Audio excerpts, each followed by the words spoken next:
Right. Welcome to another Fully Booked Meets. I'm here with myself, Mace. French. And we're here with a special guest. He's not new to the show, and the people them called for it because last time we had him on to Fully Booked Meets, it went viral, and that's no exaggeration. Welcome, my brother Darrel Blake, to the platform. Thank you, boys. Thank you for having me. Yeah, Darrel is... Now, honestly, like the last time, imagine, I didn't even eat before I came on to the last recording. And you had that long journey to the studio. Right? But, when I left, I wasn't even hungry anymore, I felt like my mind was full. You know what I mean? Yeah. Like, my mind and my belly was full. Like, so support, bro. That's what it was. There you go. Do you know what I mean? So I can honestly say, like, thank you so much. Like, I literally appreciate the opportunity to come on and speak my truth. And second time round, you know what I mean? Round two. Yeah. Like, a lot's happened since then, you know what I mean? It was that 15-month, 2019, when we spoke last. Exactly. And now we're 2021, and in the space of a year plus, a lot happened. You know what I mean? So I'm sure we're gonna get into it. So that's part of the reason. French, myself, and unfortunately P can't be in Ghana at the moment. But that's part of the reason we wanted you back on the platform, because of what's happened, what's gone before us in the last year or so since we last had you on. But B, also because we touched base on so many items we didn't even finish up. So it's really, we wanted to get part two back on with yourself, to just go through the past year, what's been going on in society, what's been going on in your life. And what I want to do is, for those who haven't seen part one, and I can't imagine it's many, but those who haven't seen part one of the podcast, the Fully Booked Meets we've done with you before, give a little brief intro into Darrel Blake, into the mind and world of Darrel Blake for them, please. Well, I am someone who's considered a community historian. I'm an educator. I work in secondary schools, mainly around Key Stage 4 students. Ones that I've been based around at the moment are ones who are on SENCO or SEN students. And they are the ones who seem more vulnerable in schools when it comes to academia. But essentially, those are the ones who have been labeled under the category of BAME. So 95% of the students that I work with are Black, and I think 3% are Asian, and then the rest are like European, essentially. And my work is considered alternative learning or alternative understanding to the national curriculum.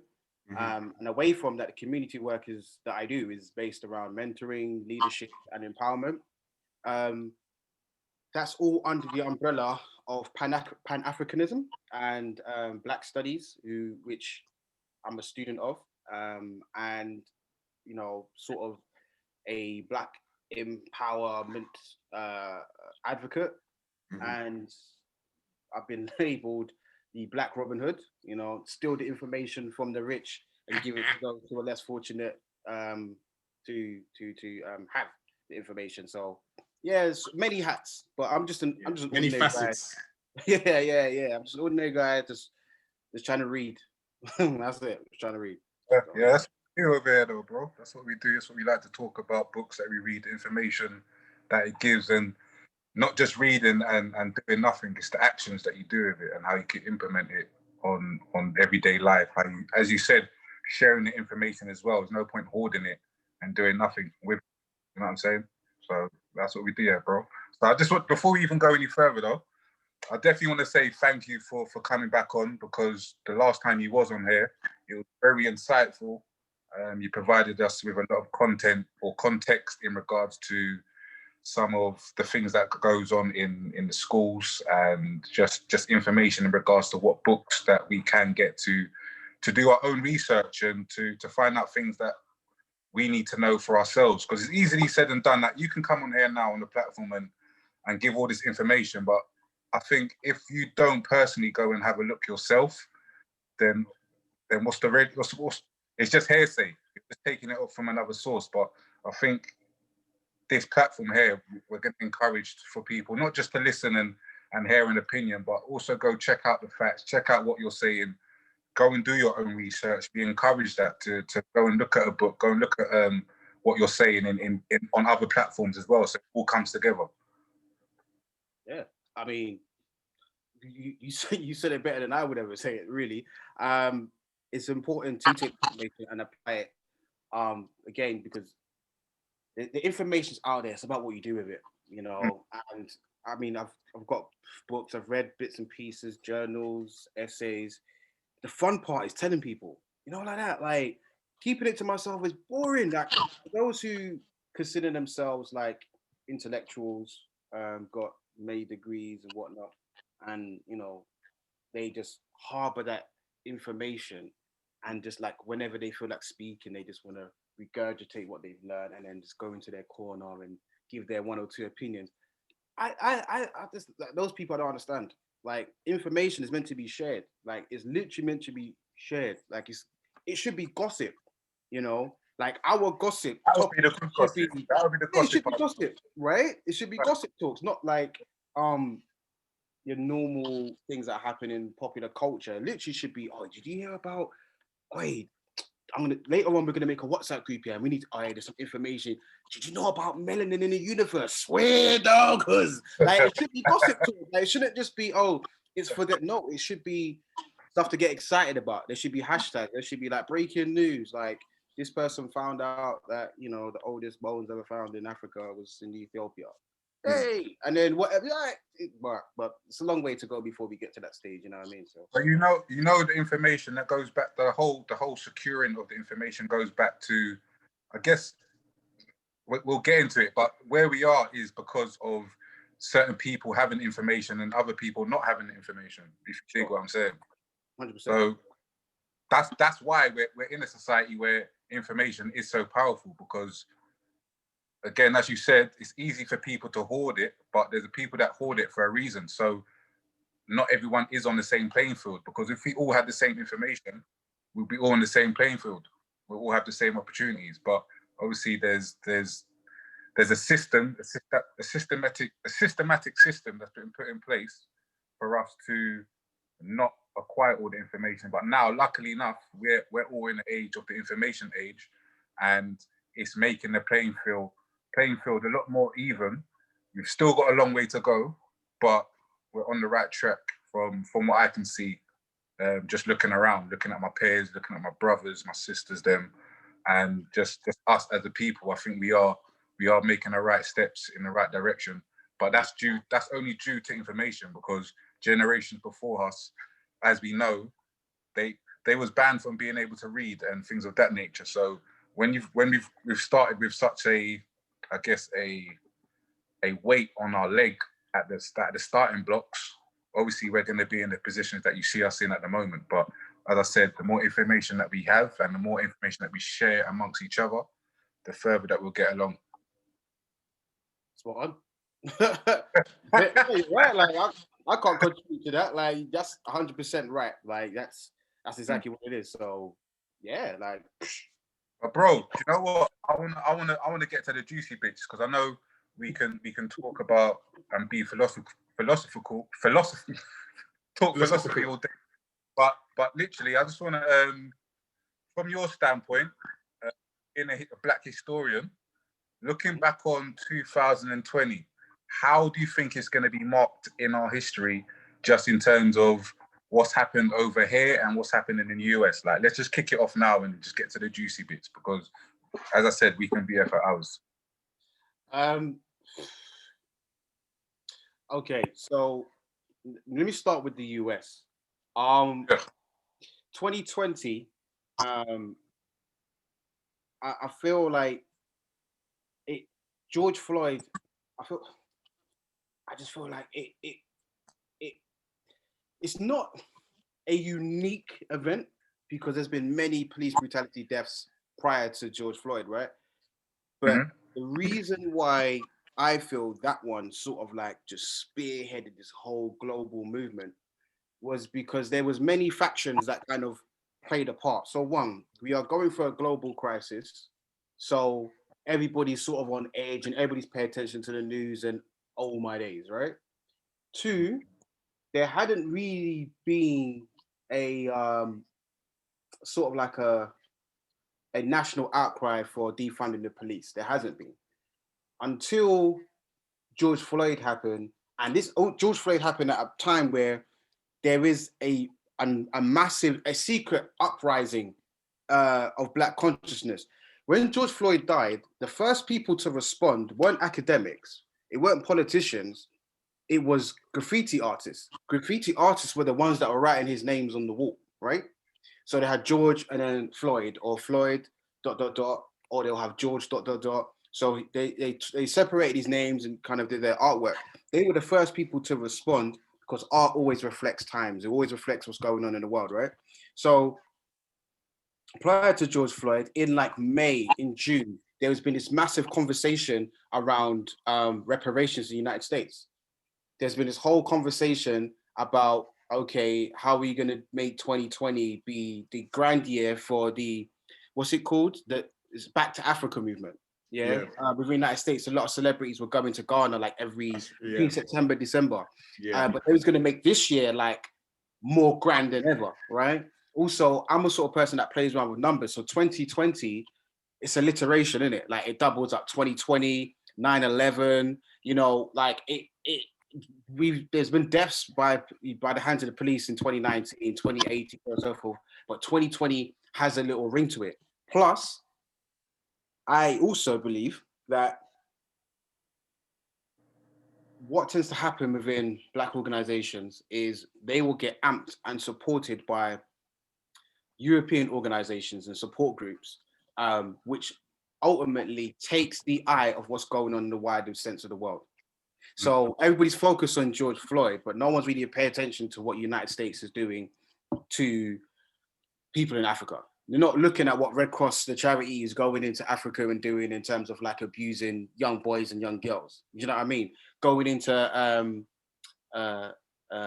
like parts of like West Africa and speaking to politicians and creating a new wave of corrupt government. When you're focused on George Floyd, you're not looking at what China's doing in terms of them becoming a new colonization group to fund Africa or nations within Africa, but then in that same breath, create a system of interest where, you know, these African nations are not going to have the fees to pay back this debt. So essentially they're going to be taken over. So we're not focusing on that. So 2020 is the perfect year for the incident of George Floyd, because George Floyd becomes this name, this brand. It becomes this figure of a movement that everybody can stand by.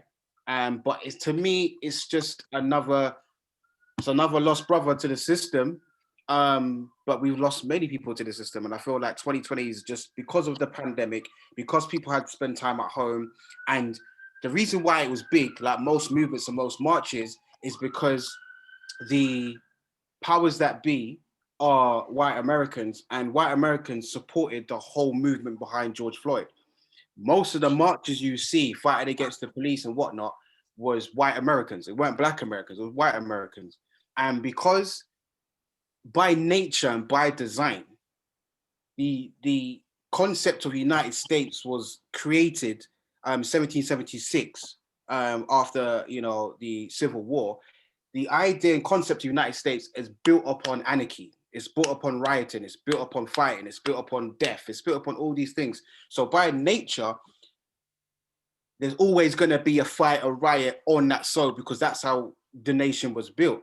So George Floyd had many support groups, but the mass support group from white Americans essentially outgrew all the other groups because they were frustrated at the coronavirus pandemic, which what it was doing to their businesses, to their families and whatnot. So them going out there and taking up the opportunity to riot weren't in support of George Floyd.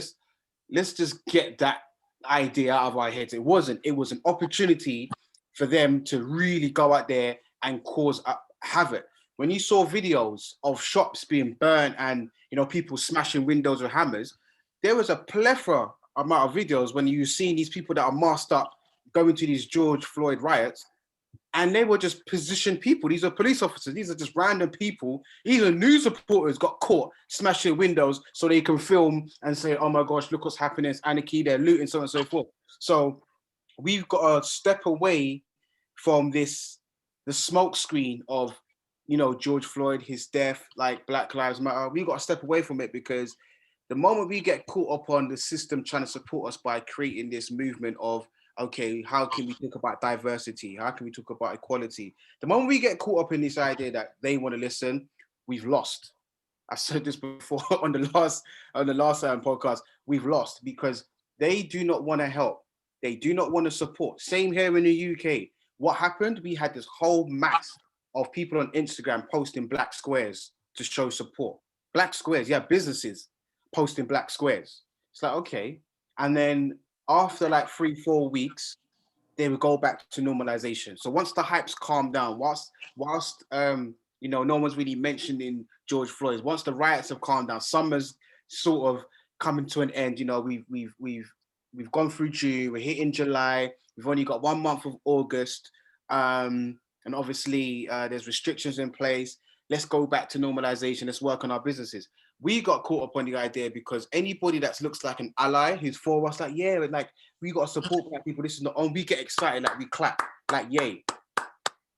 Look at it leading up into Christmas. How many businesses decided to put black people in their Christmas advert? Loads. Sainsbury's. No, loads of people decided to do it, right? And it obviously upset white British people, where there's like, this is not a reflection of Britain. You're dividing us. This is segregation. Like, this is not a reflection of my life. It's not a reflection of Britain itself. And you had these businesses saying, do you know what? If you don't like it, then oh, well, you don't have to support, you don't have to shop with us. And some people saying we're boycotting Tesco's and going Sainsbury's. Sainsbury's came out with their advert and it's like, okay, I'm boycotting Sainsbury's and going Asda. Asda had a little mini advert. Then you got Aldi, you had Lidl, then you had Vodafone, you had all, and Mark Spencer's, you had all these little mini adverts celebrating Christmas and the leader's Christmas, but they had diversity in the adverts. So us were like, yeah, go Sainsbury's, yeah, go Tesco's, yeah. But now that hype's died out, we're in the new year. If you look at the adverts now for these supermarkets and all these brands that were supporting having black couples or black people in these adverts, they've all gone back to the normal stereotypes that you have within the adverts. I was making note today. There was 4 adverts. For life of me, I can't even remember what they were. One of them was a car insurance company. They've gone back to having a mixed race man or mixed race woman and a white guy, and then the children have curly hair. And they're running up to daddy, and there's always a puppy. I don't know what it's about these adverts. Like, puppies just make you feel like, oh my gosh, I want to buy life insurance. I don't know why, but that puppy sold it for me. Not the person dying and thinking, oh my gosh, I've got nothing to leave for my family, but it was that puppy. The puppy did it for me. Let me get involved. There's always a puppy, a child, or a baby, and then there's they test that up, right? And mixed. So all this. Say again, sorry? I said that's tested. They'll test to see what makes you more likely to want to buy something. If you see a baby, if you see a puppy, or if you, do you know what I mean? Something that relates to your childhood or whatever, whatnot. So that's, again, like, not even to disrupt what you're saying, but yeah, that's put in place on purpose. It put in place on purpose, and they've gone back. So they've slowly developed the whole thing of like, okay, let's go back to how things were before. Let's always have a representation of one black person and one white person, or one Asian person and one white person. Not 2 Asian people, not 2 black people. No, we had our hype because it was 2020, Black Lives Matter, BLM, Black History Month. Everything was like boom, boom, boom here in the UK. And we got excited. We jumped on the bandwagon. We were supporting these companies. And now 2021, everything's gone back to normal. Everything's forgotten about. It's about, all right, we've got the money from them. Let's just try and survive 2021 because Boris is on a madness. And we get caught up on it. 2020 will be marked as the year of George Floyd, just like how September 11th was the Twin Towers. And it will go down in history because it was the biggest national outcry for Black lives and Black marches. But it came at a time of global frustration. Like we've been frustrated for time. You know what I mean? We've had so many black deaths by the hands of the police in the United States. And we've rioted, we marched. The first Black Lives Matter march here was in 2016. And people were angry, they were frustrated. I was there. Like, if people follow me on Facebook, you will see my cover photo is me in the front line like that, with my Eye of Horus t-shirt and hat and whatnot. And there's another brother next to me. And then we've got the sisters behind us, like with the placards. And it's real frustration and anger. When I went to the one this year in June, it just felt performative. Like, you're seeing hands up, don't shoot. All right, okay. You're seeing the UK is not innocent. That's another chart that they were doing, like hardcore charting it, like the UK is not innocent. UK is not innocent. All right, cool. Another one was, this is how mad it is. Yeah, I was outside number 10. I came to support a couple people that wanted to go down there. It was like, we've never been to a march before. I was like, look, I'll come with you. We ended up walking from the US Embassy in Vauxhall to Whitehall. Yeah, down in Whitehall, they've got where number 10 Downing Street. They had like these two sections that were blocked off, so we had to go around the section to then walk through to go to 10 Downing Street. Now, police are blocking the gate. Yeah, right, cool. Then everybody's powered up there, chanting, shouting at number 10. All right, cool. One of the chants that I heard, and I couldn't believe it, right, was someone saying, Boris Johnson, suck your mum. And I heard it. So I had to look at my bridge and I was like, do you just hear that? And he's like, yep. I thought, no. Wait there. So I kind of stood back on some little wall thing, just so I can see, you know what I mean? I'm not a tall guy. So I had to go and see, like, who's shouting it? And for the life of me, I couldn't believe that the group of people that was there, like, was loads of people, but the people that were shouting and chanting this, 70, I would say just over 70% of the people were young white kids saying, Boris Johnson, suck your mum. And they was like chanting it. And I was like, wow. Like, it's got into the level where it's gimmicky now. Like, you got these young kids, they looked between 17 to 22, right? And to be 21, 22, still young, right? To me, anyway. And when I'm seeing them saying, suck your mum, and that's why I just knew it's performative, because you're taking something, you don't know where it comes from. These white kids don't understand. In a certain culture and in a certain country, you say that to someone, you can die. Yeah. You know, like that. Like, you tell a certain man in Jamaica, suck him up, you can die on the spot, and they will get away with it. And they probably will chop you up, take you to country somewhere like Hanover or Westmoreland, dig up the dirt, bury you in the dirt, cover you up, and then come back to town. Standard. Like, I was like, who? I'm not saying who allowed, because no one really owns the term suck your mum, but who enabled them to think that that was okay? Like, do you not think that's because in the UK black culture is pretty much, and I hate the word, is urban, and I say that in finger quotes, but because it's so meshed within the inner cities, we come up with white youths. Like, I've got white brethrens, I grew up with white brethrens, and also not just white brethrens, whether they was from Somalia, like the school that I went to, like there was every kind of nation in that school. So we all grew up the same. So we would use the same lingo. Like, we would say the same things. Like, even like back in the day, and I know it's a bit ignorant, man, I used to say like the N-word all the time. And like, when you're with a white brethren, if you're from the hood, if you're a white don and you're from the hood, like you're from the hood, and you're really about, it's more likely man will give you a pass to say amongst your little circle. Do you know what I'm saying? Mm-hmm. So therefore, like, and just on that across the board, you're getting these white youths that are hearing how we talk, then they're going to use it because it's like they think it's just general part of the slang in terms of this is what we say, not knowing where certain things come from. You know what I'm saying? As you just pointed out, the whole, like, certain people, if you say it to a certain man, it's a body thing. Like, you're going to get body, but not everyone knows that. Even probably youths in UK that grew up here, some of them probably don't know the origins and how disrespectful that term may sound. So when you're going to these riots now, I wouldn't say riots, these protests, sorry, pardon my, these protests, that's why it is going to come across gimmicky, because that age group, they haven't had the learning of where certain terms come from. So they've already heard it from maybe a rapper or a comedian or like a few people talking on, like, whether it's a podcast and whatever. So they don't, know the general context of where it actually where it comes from. So for them, it's fair game. You know what I'm saying? Yeah. And what to second that French, if you notice as well, urban culture is mainstream now, bro.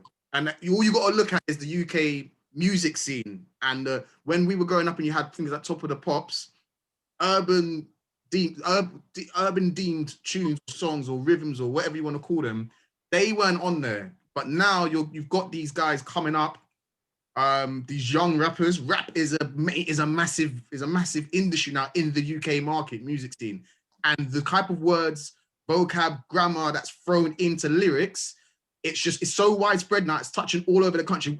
Whereas it might have just been an inner city, in main cities around the UK, it's touching your outer cities, your kind of your villages, your country folk, and it's almost become slang that's normalized and mainstream now. Do you know what I mean? I agree with you though, but let me throw a spanner in the works, right? Go ahead. So I agree. Growing up in certain areas, they're gonna attach. Enough times I've had, you know what I mean, some of my white friends growing up saying, "Oh, well, cuz," I'm like, "What's up, fool?" Like, whatever. Yeah. Cool. And I agree.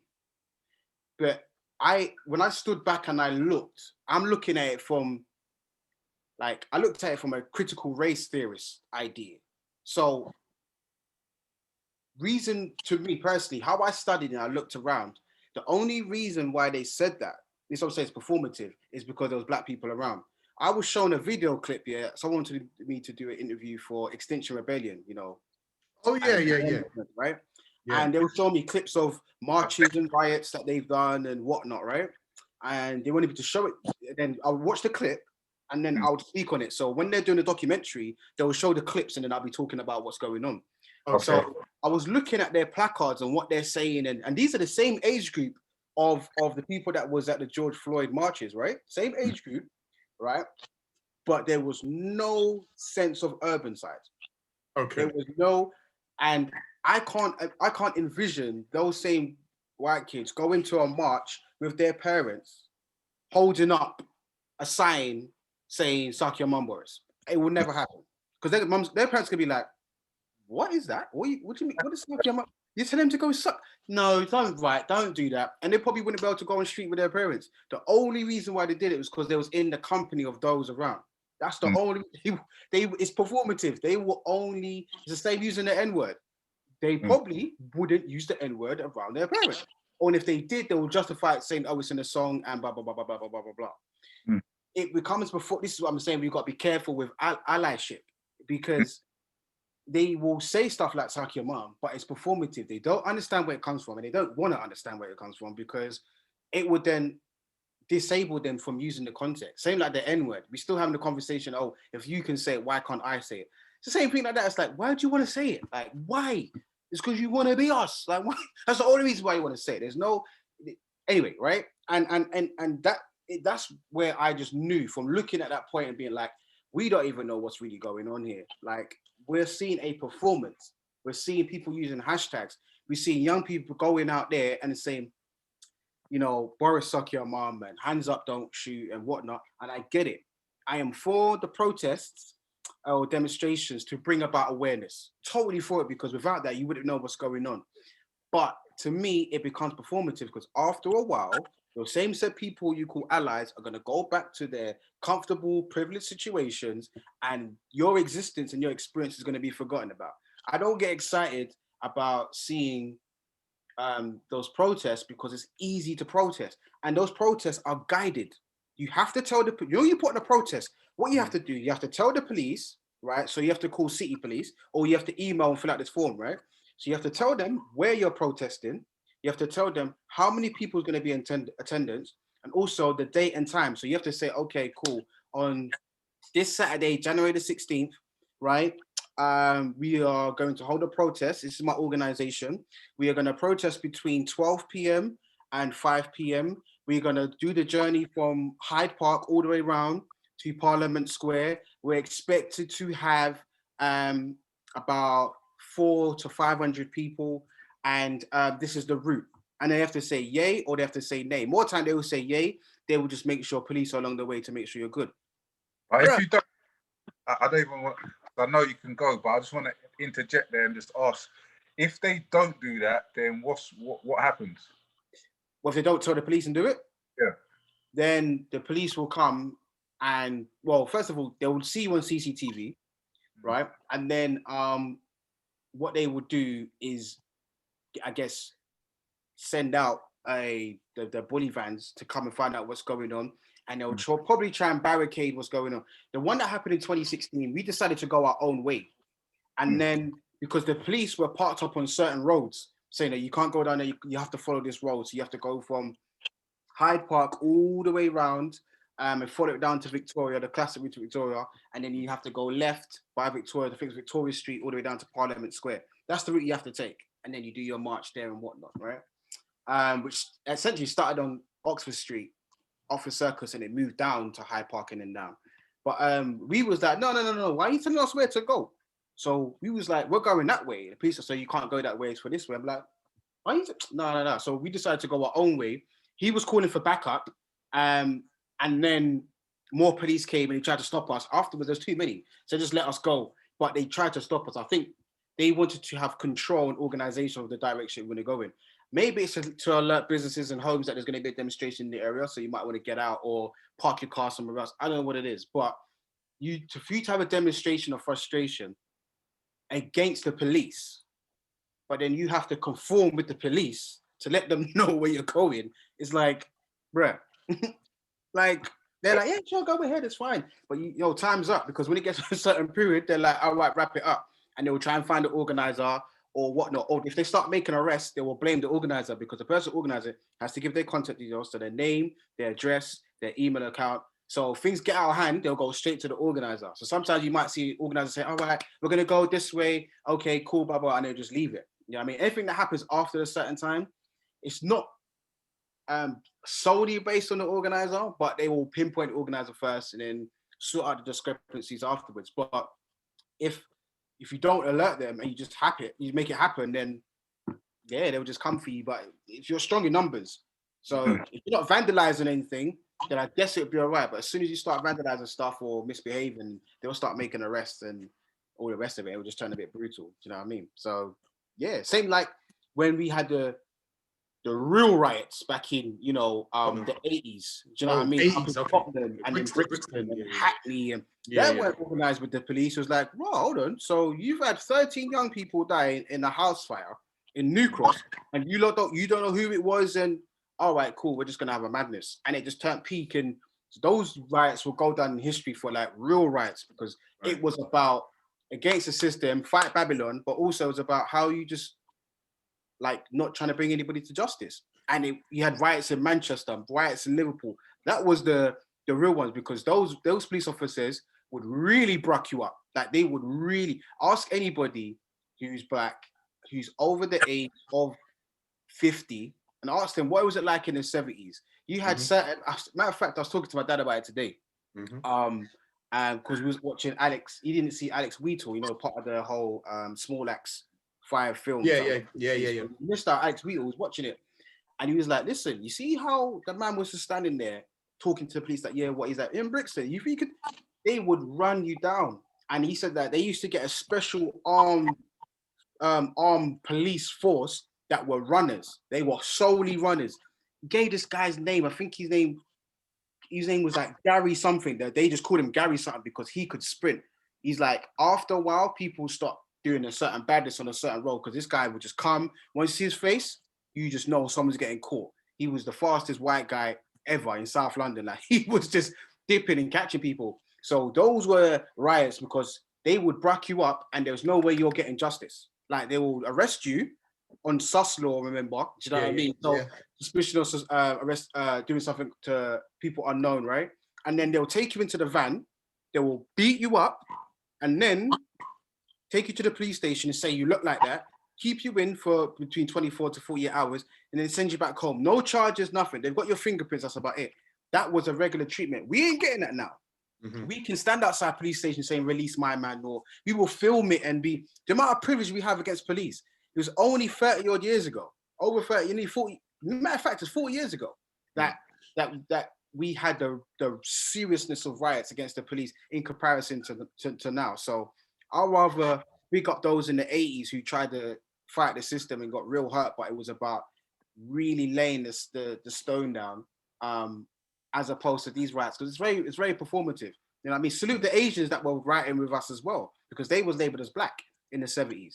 You know what I mean? Anything that was non-white was black. So they were rioting with us and had their organizations. You know what I mean? The Sikh community, the Hindu community, the Muslim community. They were getting involved as well because they were part of the no blacks, no Irish, and no dogs. You know what I'm saying? So what, Darrel, in terms of, you've raised some good points here. So one of the points I was going to raise, you touched on it nicely because you brought in the fact about riots back in the 80s and so on, and impact riots had. So one example was the Sus law, which I think was a law that was brought in, and actually people, I think it might have started the Brixton riots, or started in Brixton, where people just got fed up with it and said, forget this, or fuck this, F this, and then a riot just kicked off because of that, yeah? In terms of impacting change and the change people want, what do you think is more successful, a protest or a riot?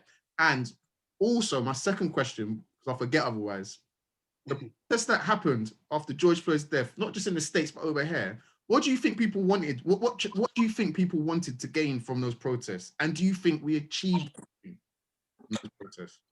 okay, so question one was riots versus protests. Riots versus protests. Yeah.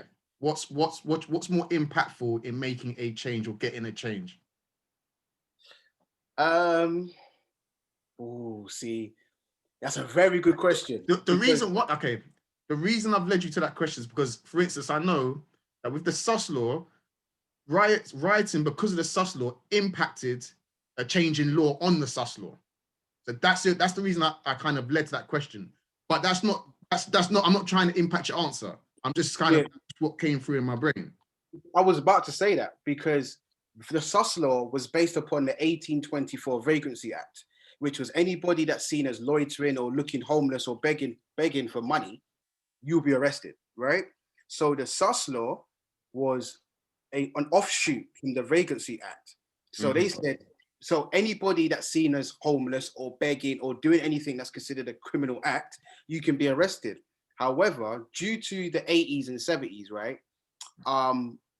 those who were teenagers and young 20s, they are the children of the Windrush generation. So Britain's already fed up with all the black people anyway, right? So what's a way that we can encapsulate these people, either to throw them in jail or to have our way with them? What about we suspect them of committing a crime? Is usually a robbery, more often than not. And with that, we can use that act to say it was lawful, because it was lawful, right? So them doing that, they was able to make like a mass amount. I actually did a presentation for the Metropolitan Police on this as well. I probably could pull up the slides as well so you can see. But with them having the power to do that, that was mainly focused, I mean, like over 70% of the arrests between a certain period of time, like within like 3-4 years, was black. But again, we are only like 3% of the population. So you can see it was a racial bias sort of movement that was going on. And rioting brought around frustration, which then brought around the conversation like, do you know what?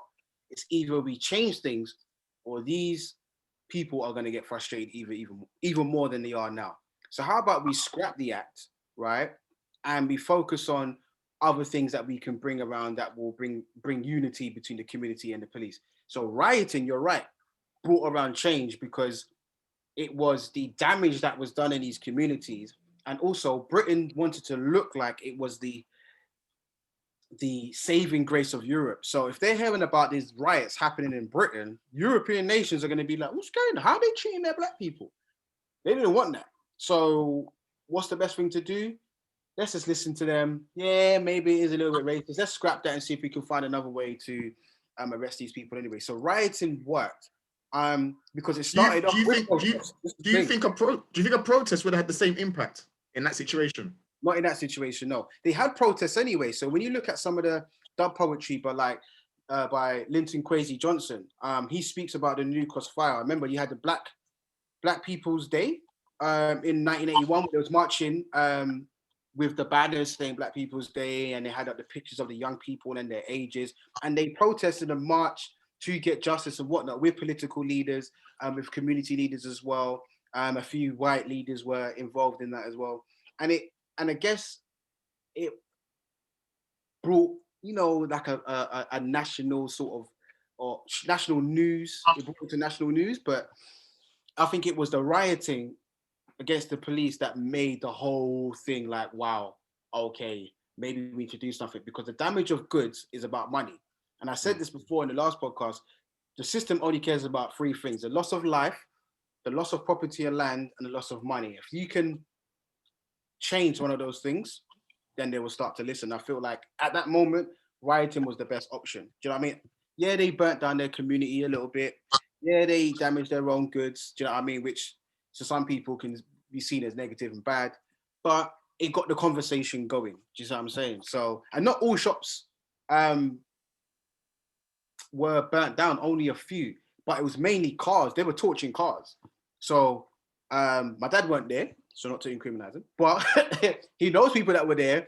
And what they would do was they would like someone would step out on the road, right, and be like, "Hey, come on then, please, car will drive down." Then they'll get out and chase him. But then there's a group of people around the corner, and then they'll get, you know what I mean, the bottle with fuel in there and set the car with that. So police cars were set on fire. Like, they used to get to blow at certain times. And you can see the pictures on Google. You type 1981 London riots, and you see the images of, like, they used to go toe to toe. Now, it's not really like that. It's not. I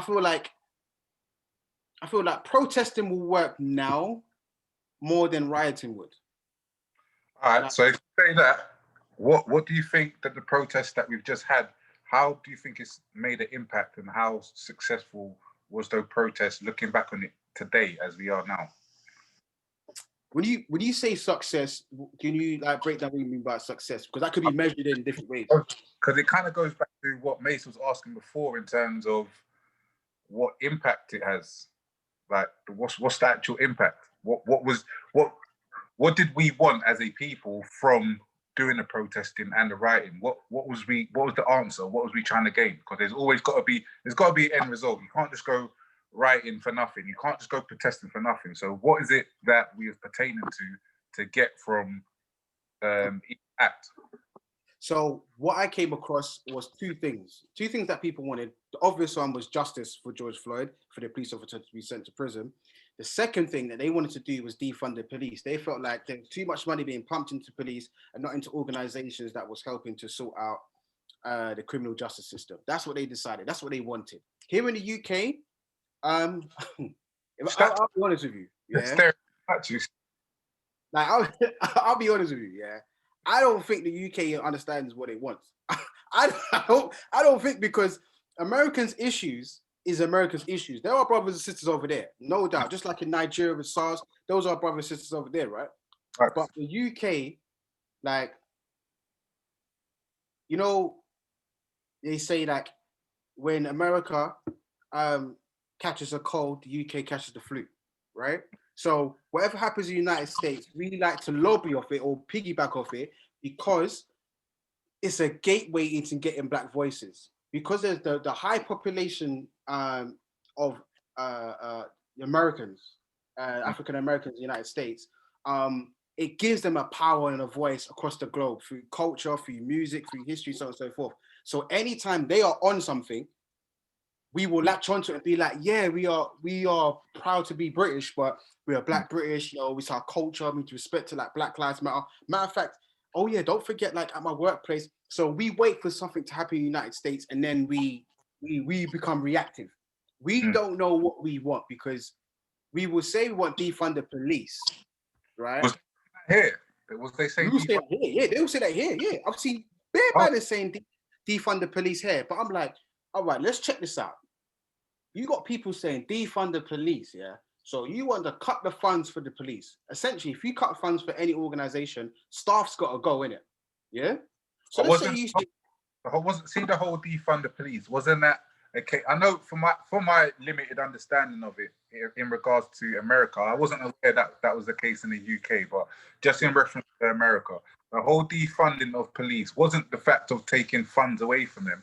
It was the fact of taking certain responsibilities away from them, similar to how the police in the UK, they don't just police, they also, if you got a cat in the tree, they may have to go and get that. If you've lost your bank card, they'll have to deal with that. If your relatives may have dementia and they've gone missing, they're the ones that's getting called. So in regards to the American defunding the police, that's what I think the call was for, to put all those other services and defund them so they can just concentrate on policing, I guess, and training as police. That's, as I said, that's my limited understanding, but by all means, like, tell me something different or more. Yeah, so I forgot this organization, but there's a special, whenever there's a black movement, there's always an organization that just pops out and be like, yeah, we're going to specify on that. They calculated in United States, for the life of me, I can't think of the organization name, but they calculated what was it, Minneapolis, right? I think they calculated how much police got on a yearly basis, right? And they said, all right, well, if they're going to be going around killing people, they're getting paid a lot of money to do a poor job. So if we cut their funds to, in addition to what you're saying, if we cut their funds and use that money for the greater good to bring around organizations that can bring justice, then things will be better, because they're getting too much money, and the money that they're getting just to do a poor job, just to kill people, it's foul. So you are right on that front, but it was to do with capital as well, and bringing, it's not to keep the money, it was to direct the money somewhere else. Yeah. And here in the UK, we was piggybacking off that, but again, eventually people defund, like essentially people with a movement like that, people eventually will start losing jobs. Like at some point, someone's gonna lose their job. I'm looking at a capacity of numbers where I'm like, okay, you say defund the police, all right, whether it's change of responsibilities or whether it's okay, let's cut down certain fees and well, all right, cool. But certain people are gonna be unhappy and they may say, you know what, I'm not gonna do this, I'm gonna quit, right? Okay. The same people that are saying defund the police, right? And I'm not for or against police at all. But those are people who are saying defund the police. I'm like, all right, let's say something happens in your community, right? And there's a robbery or a stabbing or something like that. The first set of people you're gonna call are the people that you're saying you should defund. Like, I'm not saying it's a stupid idea to defund the police, but I'm like, what other solutions do we have? If we are saying defund the police, direct the responsibilities and make them focus on policing, okay, but that doesn't take away, it doesn't change their mindset of how they should police. It doesn't. It just becomes, let's just, mainly focus on how you have peer-to-peer understanding. How do you have like racial bias workshops and all these sort of things. I'm like, it doesn't change policing. Like, what other solutions do we have? And I didn't hear about how we can police ourselves. I didn't hear about how we create communities and spaces for people who are vulnerable or going through certain situations where they can call upon this number or call upon these set of people, and they can be the mediators between an altercation or a situation between gangs or whatever. I didn't hear anything about that. All I heard about was like, let's go to them and let's stop doing that. But we've got to stop looking at these people for help or trying to change their situation. The police system was based upon literally the empowerment over those who were less fortunate. Those who were less fortunate at the time in the United States, we're talking about 1800s, 1700s, were kidnapped slaves. So the concept of a slave patrol manifested into what we call police, whether it's the New York Police Department, the LAPD, whatever. The whole idea of policing came from slave capture. So the origins of what we're trying to change is just stupid. Obviously, around the world, policing developed into whatever else it is. But for what we're trying to do now in terms of change the police force, I'm like, maybe it's me. Maybe I got to the point in my life and through what I've seen where I'm like, what are we actually doing for ourselves though? Like, at what point did we say, all right, we need to, because before we was able to police ourselves, certain things couldn't happen in certain areas without certain people knowing. So you couldn't cross a border without saying, listen, and he's like, you got issue, might bring them two together and whatnot. Our issue with dealing with police, well, there needs to be more organizations and committees that can step into certain rooms and make sure that we get justice for a certain person or a certain set of people. Obviously, Black people are 5 times more likely to be stopped and searched. Well, not. These stats come out every year, especially every April. They renew the stats and we know about it, but we're not doing anything about it to change it. We've got people on the inside who are joining the police force. There was these two police officers who whatchamacallit was on the ZZ Mill show. I saw that. You saw that, right? Yeah. And they was talking about how they wanted to change it from the inside. But he had the other brother, the sister, she was getting it. But the brother, I understand him wanting to change it from the inside. But what he didn't understand was that the police system was ultimately corrupt. You know what I mean? Like, once you got blue blood, you stick together. No matter your race, you got blue blood. So something goes down, which was kind of wrong within your team. You kind of keep on a hush hush and whatnot. But he didn't see that at all because he works in the police force. So trying to change something from the inside is not as easy as people think it is. Because once you're in, you're in. There's certain things you have to do. Do you have a voice? And so on and so forth. So there wasn't, in the UK, there wasn't a conversation of what we can do for ourselves as well as relying on the system to try and change things. There wasn't a mass conversation as what do we want from these protests through George Floyd. I feel like it was an excuse and a reason to talk about Black issues. Because from George Floyd, organizations wanted to know about diversity. I mean, they could have known about diversity from years ago, but they could have known about diversity when we had our first talk. But since George Floyd happened, it was like, that was a reason for people to be like, okay, maybe the world is a bit racist. Maybe. And even Steve McQueen was talking about in his interviews leading up to Mangrove. He was saying about, the George Floyd's death, brought around conversations of film sets. He said, I've been to many film sets and you're seeing loads of white people behind the camera. But where are the Black people? Like, so I have to do it myself because in white spaces, you're not going to find it. But he's just like, you're not going to find it. But George Floyd's death brought it around. But why did it take for someone to die? For there to be a conversation that maybe we need to get a better cameraman, maybe we need to switch it up and, get other people working the lights and whatnot. It took for someone to die. But then it's performative, so it'll only last for a certain period of time anyway. Yeah, no, definitely. I wanna take a step back in terms of what you're saying. In regards to, I guess I don't want to say the origins of police in terms of. I know I'm not going to speak on too much about the slave catching because I wasn't aware of that. But in regards to the actual police as a system and how it formed, from my understanding as well, limited understanding, I should say, was it came about from, I guess it was more of a class issue. So once upon a time, because you got to remember, America is a young country compared to the UK. So the only reason why the USA exists is because people from the UK went over there, set up shop, was like, fuck you, look, back in the UK, we're doing our own thing. So that's how the US has come about. So in regards to the whole policing thing, I believe from what I've read or heard somewhere, that it came about because the upper class wanted all their goods and stuff to be protected when they was out of the house, so they wasn't getting robbed. So they would then get a set of people to protect these properties and they'll patrol these streets where they lived.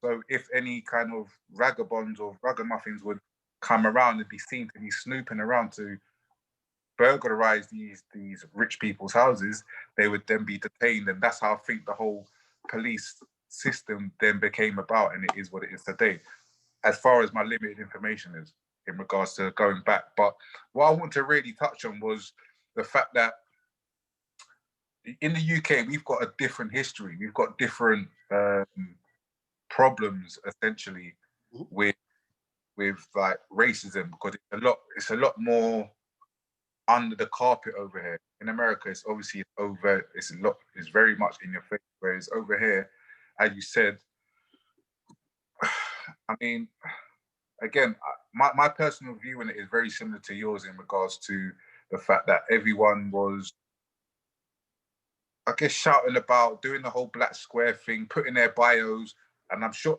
bro, I don't really go on Instagram too much, but I know when it was happening, like you can look in any and everyone's bio and it had BLM in it. I'm sure if you looked in their bios today, it don't have it in there, innit? So one of my problems that I had with the whole issue was not the fact that white counterparts were saying Black Lives Matter and things like that, but for me it was like, all right, cool. This protest and this rioting is not gonna. It's only gonna do so much. But me personally, as a Black man in this country, I have to wake up and know that I'm Black. Like I'm made to know I'm Black every single day that I wake up. Not just because I look in the mirror. It's because how people look at me and how they react when they see me, whether I'm walking down the street, whether I'm coming down the stairs or the elevator or whatever it may be.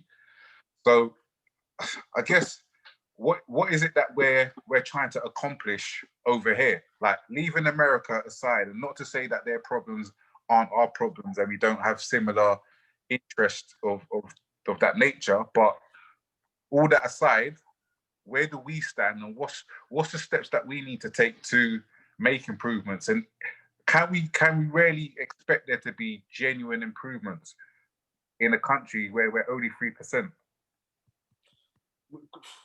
Good question, and I kind of touched on this before in the first chat.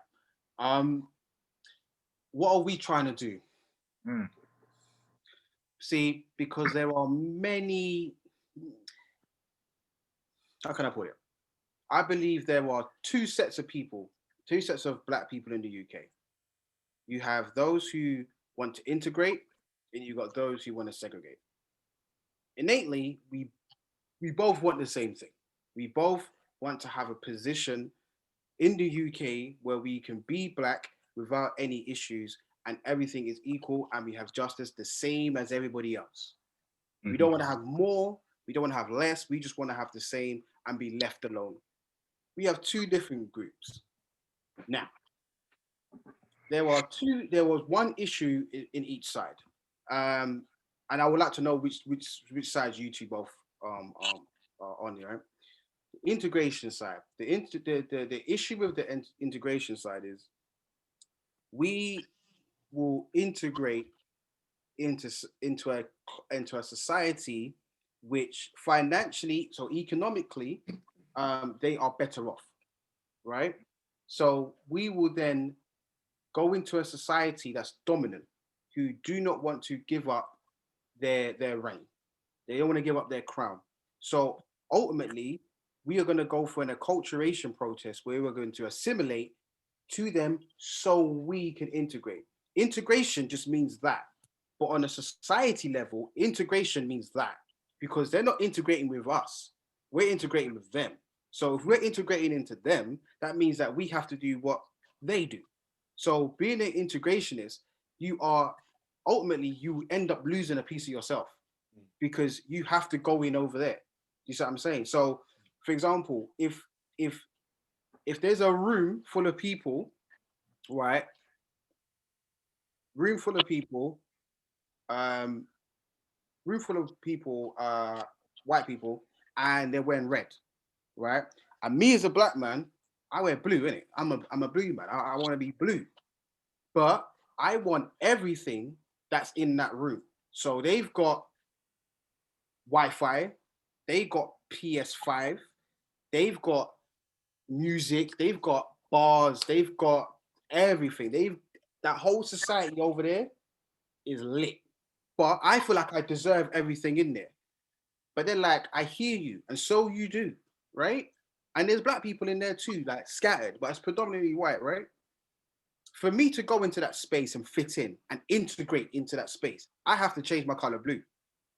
Because if I don't and try and be blue in a red space, I will stand out. And a part of me will make me feel awkward. So when they've got like red filters and whatnot, like taking pictures and, you know, doing things that are accommodating to how they are as a culture, being red, if I try and fit in, when it's got a red filter on, I'll look purple, I'll look wrong, I'll look a bit weird. So I would have to get out of my blueness and jump into the red just so I can enjoy what's going on over there. So I've lost my blue side. My blue side could be my history. It could be my culture. It could be my language. It could be my hair type. It could be whatever. I have to lose that in order to fit in there. Once I'm in there, I'm good. They don't look at me as a black man. They see I'm a person. I'm representing red. And we're all reds in there, meaning we're all British. We're all black British. We're all white British. We're all Asian British, whatever. We're all British. The Britishness is the redness. That becomes an issue because you lose yourself and you're stepping into that space. So being an integrationist, if you're stepping into someone else's space, that means they are your responsibility. So they fund you, they pay you, they feed you, they house you because you're in that space. Therefore, they control what you do, essentially. So if you want to be equal like them, that's fine. They don't want to be equal like you, you're going to be equal like them. Well, if you're going to step into their field, like, okay, well, you're going to have to do what they do in order to get what they get. They're not going to say, oh yeah, come and do your own thing, take what you want to take, and just be in this space. No, if you want to be like us, cool, and benefit, cool, you have to do these things. So you can lose yourself trying to be an integrationist if you're not careful, right? Then you have those that want to segregate. Now, the one issue with those that want to segregate is the concept and the method of how do you segregate. So how do you separate yourself from something that you've been attached to for generations upon generations? How do you provide something else for a baby that's been breastfed by its mother and said, you know what, we've got something that's even better? How? Because most of us are being breastfed by Britain or Britannia. So our colonizers are feeding us every single day, whether it's visual diet or edible diet, right? So how do we separate ourselves from that and go into this field and sustain ourselves, sustain our power, sustain our community? How do we do that? Well, there are blueprints that's been put in place. Marcus Garvey's written that in the message to the people. He lays down the blueprint of how we can create a system and create a power. I mean, he did that by saying, you know what, we don't need to go to the system, Africa for the African, home and abroad. So let's sustain ourselves. While we in America and we are importing and exporting stuff from Europeans, how about we do it ourselves? Well, we need to create a shipping line. So he created the Black Star Line and was like, yay, we've got our own shipping line so we can bring on our own things. We don't have to. He's laid down the blueprint, right? But there are people who agree with Marcus Garvey and disagree with Marcus Garvey. There are people who say, all right, let's segregate, but let's not segregate all the way. So when I say not all the way, it's like, okay, yeah, we can have our own clubs, have our own bars, but do we really want our own hospitals? Do we really need our own supermarkets? Do we really need our own banks? Because they're saying that we can still get money from them and pump it into our own community. We don't need to just have our own. We can still make white people come into our spaces and spend money with us, and we can whatnot. So there's a divide within the segregation community because, like, how far do you want to go? And then within that, you've got people who are pro-Black, people who are Pan-African, and you got people who are a bit of both. And you got those that saying, well, I want to be able to support my community, be Black, but I want to be able to do what I want to do. I want to be able to wear blue contacts. I want to be able to date outside my race. There's a massive divide, even in the segregation community, where it's not strong enough to even participate in that because your numbers are going to be low. I mean, you can do it in small pockets, like what Rastafarians do, but there isn't like a mass UK movement of Black people saying we're going to go our own way. And majority of the time, there's always a rat in our system anyway. So even if we wanted to go set up our own thing, someone's going to go and run to a white person and say, oh, do you know Black people are setting up their own school? Really? Well, let's go make sure that they've got the right governors in place and whatnot. So it's hard to trust people. So there's two things that we want as Black people, but there's issues within them. It's about which one do you choose? Which one do you think is sustainable for Black people in the UK? And which one do you think is not? And which one do you think, because it's about leaving generations of wealth behind for the next set of people, right? So which one do we feel like our children and our children's children can thrive in? Which section is it? Is it a segregation section and integration? And personally for me, from what I've read, I would prefer to be a segregationist. That's just on me. But for you two, for you, Mace, what would you choose? I don't think it's as black as white, as black and white as you put it, in my personal experience and opinion. The reason I say that is because if you're a integrationist, for instance, and you was talking about the room and they're wearing red t-shirts, you're wearing a blue t-shirt. We read and reviewed a book called The Mask of Masculinity maybe a year or two ago. And it was about the different masks you have to wear on a daily basis in society, in your family, work, home. You wear various different masks. And actually, sometimes it's about gaining the knowledge, because sometimes to succeed or to set up your own even, you might have to go and work in a certain field, job, or whatever. If you know in the long-term view or vision, you're going to set up your own to provide for your own, but actually you haven't got that knowledge or experience yet, you might have to go out and seek that. And that might be in an environment where you're not heavily populated. Do you get what I'm saying? I've got a good friend who's a structural engineer, and day in, day out, he's surrounded by like geezers, white guys, pub for a drink and all the rest of it. But then me and him can have a conversation and we can speak about heritage, black food, all those kind of, he dates black women, all that kind of stuff. Do you get what I'm saying? And it's not his fault that the country, cities in the studying he's done means that the demographic or type of people he's going to work with on a daily basis is that. Do you get what I'm saying? So I think it's not just as black and white. Personally, I think I'm second generation, yeah, as in hair, yeah. And like, I think for me, the environment I've grown up in, the area I've grown up, the people around me, it's a mixture of people. So I mean, for me, it's never been a segregation thing. I've got a lot of family. Like my mum's one of 10, my dad's one of 6, and both sides are Jamaican, Barbados. Both sides are black throughout. So I've always had a network of, or a family around me. So I know culturally where I'm from. I know, like, proud to be black. At the same time, I can mix with like the area I've grown up is very multicultural. You know what I'm saying? And there's people, I know there's good people from every race. So I'm not gonna kind of say we must do this by ourselves and not employ any help, or not reach out to that side for us to progress in life. I personally don't believe in that. That's just my personal view. Okay. What are you saying, French? Personally, I think, and I know it's going to probably, I don't want to say it's going to sound cliche, but as with anything, it's down to balance. I think we definitely need a base. I think we need our own base. We need I don't want to say a segregation or a away from everyone else. We're in our own thing, but the same way like another community that's in the UK, the Jewish community, they have their own circles, but they also mix amongst the general public as well. So, and going back to, I'll put it in even more closer terms. You've got Southall, right? Predominantly Asian area. That's almost like home base. If you're Asian, it's most likely, if you're from London, you've got family there or you've got friends there. But that's like home base. It's like, I can go skip out of town if it's getting a bit peak. I've got home base over there. Let me go touch back home base, see what's going on over there. Cool. Grab some culture. All right, what's popping over here? All right, cool. Boom. You, man, bless. I'm gonna brack out over here still. And I think we need something similar. Maybe whether that's in the UK or we have we rarely establish a African diaspora back in Africa. So a lot, as you mentioned earlier about the whole celebration of going back to Africa, so Ghana area, etc. If we've got a solid base, and again, I would like to say we could have one in London, but I think we've missed that opportunity, unfortunately. Yeah, I think we had one. We've had Brixton, had Hackney, we've had in West London, Ladbroke Grove, Notting Hill Gate. We've had those. We could have at that point stamped our culture in it, on our community, which we did to a time. But unfortunately, as I said, and it goes back to information, we at the time use our economic power to lay down foundation where we was at. We didn't do it, whereas the Asian community have.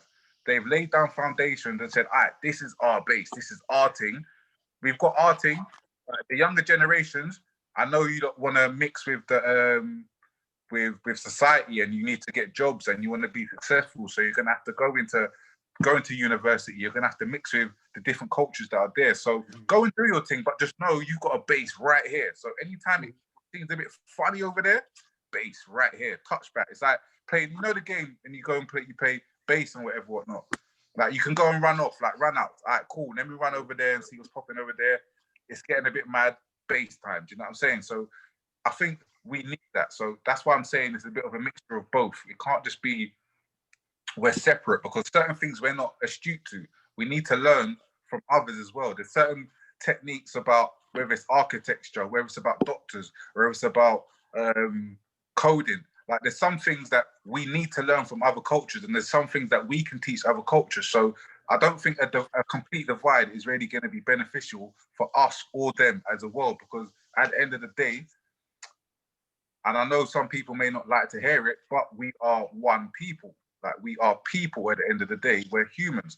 And I don't want to go into a whole different tangent, but when it's all said and done, and I don't think it's going to happen anytime soon or in a lifetime, but just to say, an alien species was to come out of space and come down to Earth, we're team human. Do you know what I'm saying? Mm-hmm. Forget black and white, forget this and forget that. And I know it's a bit far off. I'm not to say that's just going to happen, but just to emphasize that the fact of the matter is we need to be more unified than segregated. Do you know what I'm saying? Does that make sense? Yeah. No, I agree with both of you. And I love your answers, because you're right. You're both right. Now, here's where I disagree, right? I hear a but. Not even. But what you're saying is right. We should have a base. You know what I mean? Yeah, facts. And I love that, because we had, like you said, we had one of these communities where if things get peak, just come back home in it. You know what I mean?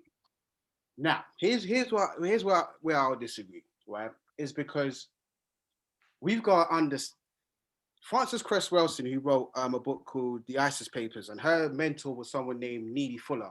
He says, if you do not understand white supremacy, everything you think you understand is just going to confuse you, right? And when I heard that, I was like, what did he mean? And it made me deepen what he actually meant. Now, the reason why I'm saying there's two sets, right? Because we, as much as we may need to integrate into, you understand, yeah, is that look at the ideology of integration. You are going to integrate into what? A society that's originally segregationist. So we can't be saying we're integrationists, right? Solely, because you're going to need to be essentially, we can't be integrationist solely, because you're going to need to be a segregationist as well. They were, like you're saying about the Jewish community, the way how they've got they will venture out and do whatever, but they've got their base. Do you know what I mean? They've got Stamford Hill. They've got their areas where they can call home. They've got their own police system. Imagine that. They've got their own police cars with their mag, right? Yeah. And they are innately, they are segregationists. The Jewish community are fantastic at what they do, because they are masters in design. When I say that, is they tricked the whole entire world to believe that their religion is a race. Meaning, they actually made people believe that Jewish is actually a race of people when it's not. Because the idea of race through the etymology is based upon skin complexion, right? So the Jewish nation is connected to Israel. Israel is on a peninsula that surrounds the Gaza Strip, which is close to Palestine, which is then also connected to Africa. So where they call base is not actually a race, it's a geographical location, but they actually made their religion be so powerful that they separated, said, I'm not white, I'm Jewish. It's like, what? How did you even come to that idea? But to spin it back to what you're saying, right? About we need both. Yeah, we do need both. We do need to learn from those. But it's the people that we are dealing with, right, who don't play fair, and they don't see what I'm saying that you're both right is because through heritage and through blood and DNA, you're both African. You're thinking with the African mind, which is brilliant. So you're about, we need to learn. We shouldn't separate, because by nature, that's what we do. We want to love. We want to offer. We want to give. We want to feed. Our grandparents want to feed you. You go to your brother's grandparents' house. Have you eaten? And you want to, because by us, that's just the way that we are. So you're not wrong. But whilst we are on Babylon's soil, you have to identify with their game. They do not play fair. The only nation away from Ethiopia, the only nation that understood how bad mind these people can be is Haiti, with the Haitian Revolution. This book here, called The Irritated Genie, right? If I bring it like that. The Irritated Genie by Jacob Carruthers details the genie that he's talking about, right? I don't know if the lights, if I block it from the light, there's a guy there. You see, there's a ship there. There's an African man there, right? Okay. What he's talking about, yeah, it's quite a thin book, right? But what he's talking about, right, is that the genie is the African spirit within you that has to get irritated in order for you to fight back. So Toussaint Louverture, Dessalines, Lee, Bookman, they had the irritated genie within them, and they was like, "No, we ain't doing this." And I've highlighted. Why did I highlight this part here? So basically, what they're talking about in what he's talking about in this book here, well, this section, which is like page 50, page 54, is talking about you had freed Africans and you had freed whites because Haiti was owned by the French, right? So Yeah. you had freed Africans and freed whites that then decide once they were freed, they thought that they were of a certain class, they were higher class than the rest of the Africans. So what they wanted to do was try and find their way to work within the system to try and go up to be up there with the rest of the high class French people. So then you had Toussaint, who was like, let's forget about them. Yeah, I know. Yeah. Yeah, so let's forget about them. Let's worry about what we're going on. So let's go back and deal with the Maroons and whatnot in the hills, and let's figure out a way how we can form our own military base and then fight back. The freed Africans were like, you know what? No, we shouldn't, because we should be able to learn from these people. And matter of fact, even there's a point, there's a part here, yeah, where it says, um, all right. The question of black people being able to survive without the colonial economy was no problem for them in the view of the fact that the free African communities had survived outside the white economy throughout the 300-year history of the colony. The land was fertile and the black field hands had been feeding themselves through their gardens. Hence, all that was needed to bring liberty was to throw away the images of white man's God and let the irritated genie possess all blacks. The traditional system of defense would guarantee that the Europeans would not return. Furthermore, upon such a base, it was possible for a level of prosperity to be built which be similar to much of Africa before European invasion. So as long as we get rid of the European ideology of superiority, we can fund ourselves because we've been able to do it anyway. And if we can do that, we might be able to reprint what the globe of Africa has been doing for hundreds and hundreds and hundreds and hundreds of years, right? And then he speaks about, okay, it was felt that the mulattoes and blacks who had been freed or born free and had received an education, otherwise been successfully influenced by civil life, should be accepted as equals by the whites and fully integrated into colonial society and be given equal opportunity to perform whatever role they were qualified to perform. They further held that slavery or forced labor at the bottom of society was a necessary evil. So he's talking about free blacks, mixed people, and whites saying, do you know what? And these are educated people, by the way. Do you know what? Things are peak, things are bad, yeah. But in order for us to create the economy that we've got here in Haiti, slavery needed to happen. We needed to create a superior and inferior in order to build the nation that we've got now. These are free blacks who are educated, uh, majority freed whites, and a few mixed race people who came up with the idea because they were integrated into colonial ideology, colonial understandings. We have that today. You still have black people, and you still have um, another set of people, and even white people that will say, "Yeah, but Africans sold slaves too." It's the same thing. We're going back 300 years ago. And the same conversations happening now. When you integrate, your mindset changes, you think, yeah, but we're not even speaking our native tongue anyway. So we're using the language of our oppressor, essentially. So we are debating amongst ourselves with the poison and the smells used by our oppressor. And that was from 1700s. That's before 1804 when they had the massive uprising revolution began. But this is from 1700 in Haiti. And that was the only nation, African nation, bar Ethiopia, but the only African nation that was able to overthrow. This is what they was dealing with over there before they even went into battle. So they understood that you have to separate yourselves in order for you to sort of thrive as a nation, because these people do not play fair. And the French are just brutal anyway. Another book. There's 2 volumes. I think there's 3. I've only got 2 volumes though. This book here, this is volume 1, right? You got KKK there, and it's called From Niggers to Gods by Akil, right? And you got volume 2 there, right? And what he's talking about, yeah, is essentially about how do you go from being what society has created you to be? Because there's a great speech. I don't know who said this. I can't remember, but someone said, an academic said, an historian said, the greatest thing that United States created was the nigger. The greatest person and the most successful person to play that role was the Negro, right? So what he's saying here, from niggers to gods, he's talking about how do you change your mindset from trying to be like the oppressor and going into innately what is your divine calling, which is being a god, right?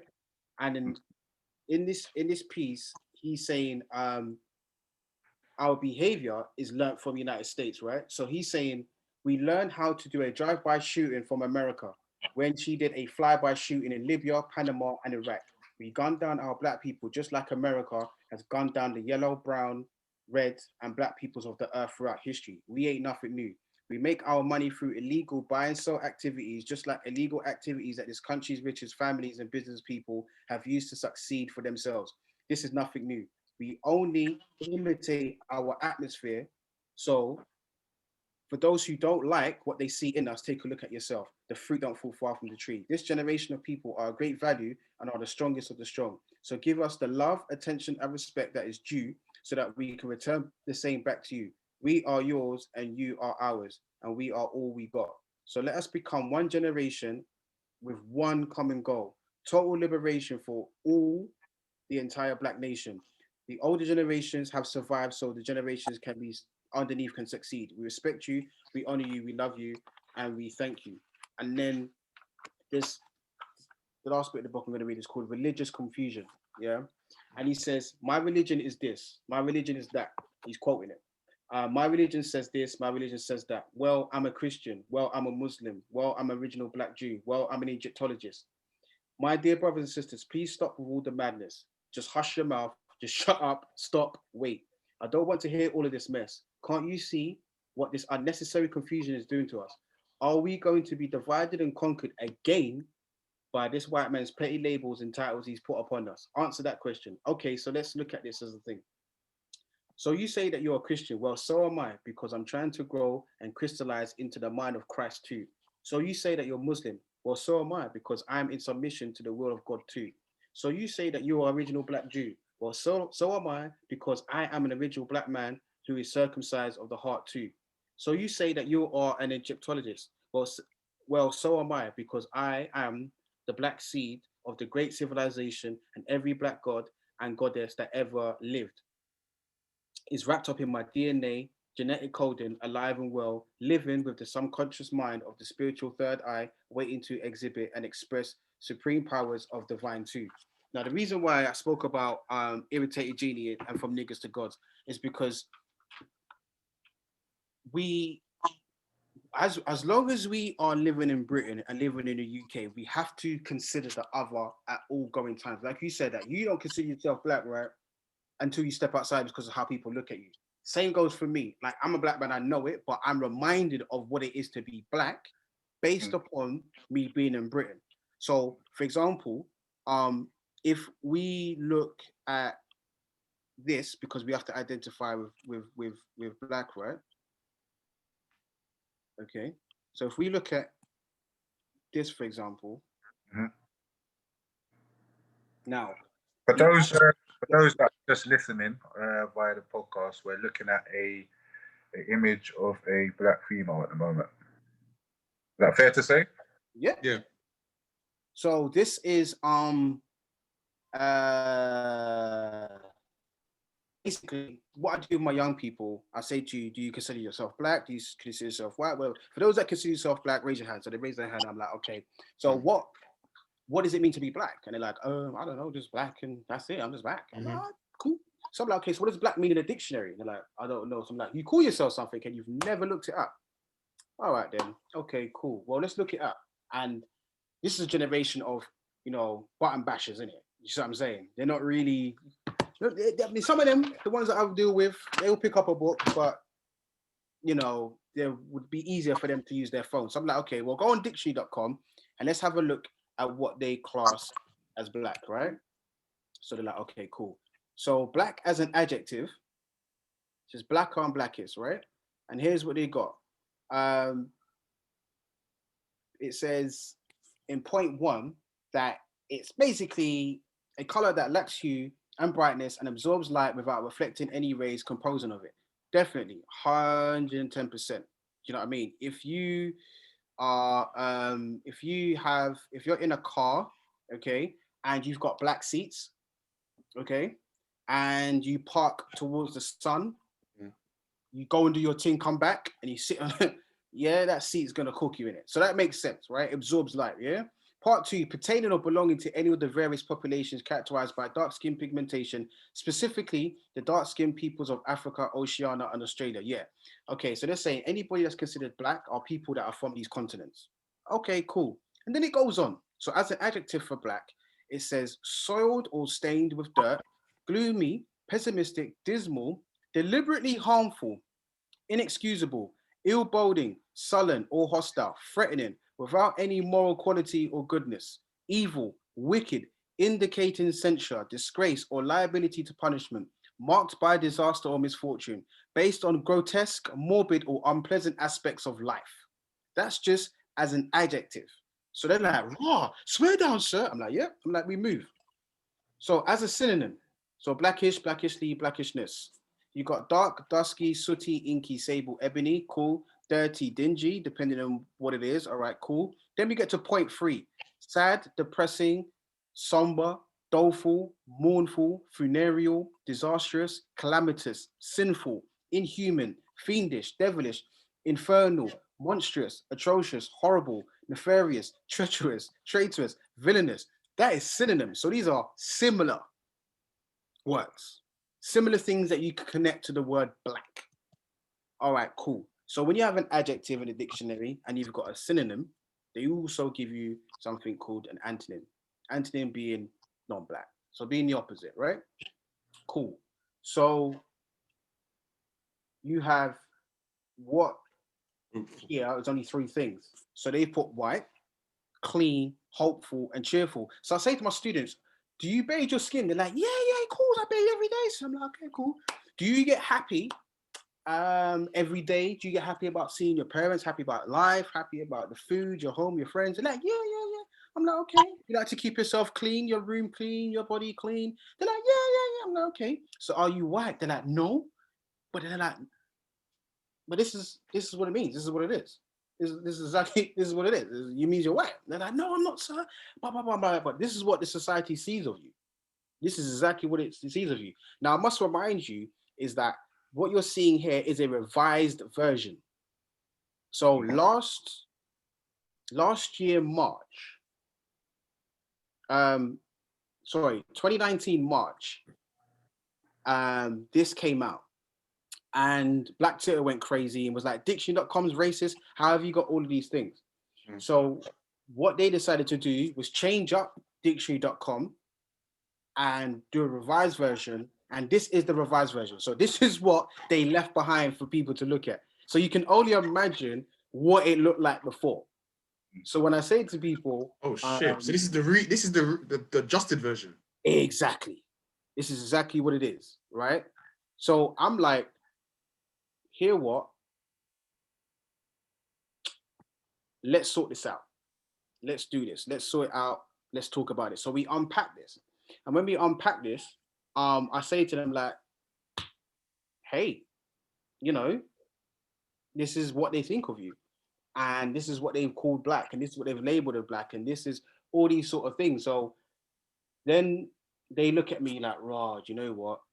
You've got a point, maybe I need to talk about things differently. Maybe I need to address myself. No, you can call yourself black if you want to, but this is the idea of blackness has been created for this purpose. And this purpose is to label you as negative, as bad, as this what. These are the people that we have to go up against. And these are the people that we want to integrate with, essentially.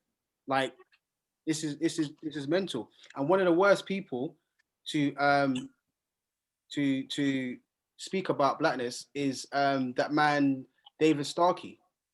Like this man is Yeah. David Starkey, considered a world-class historian. I don't know if you can hear it.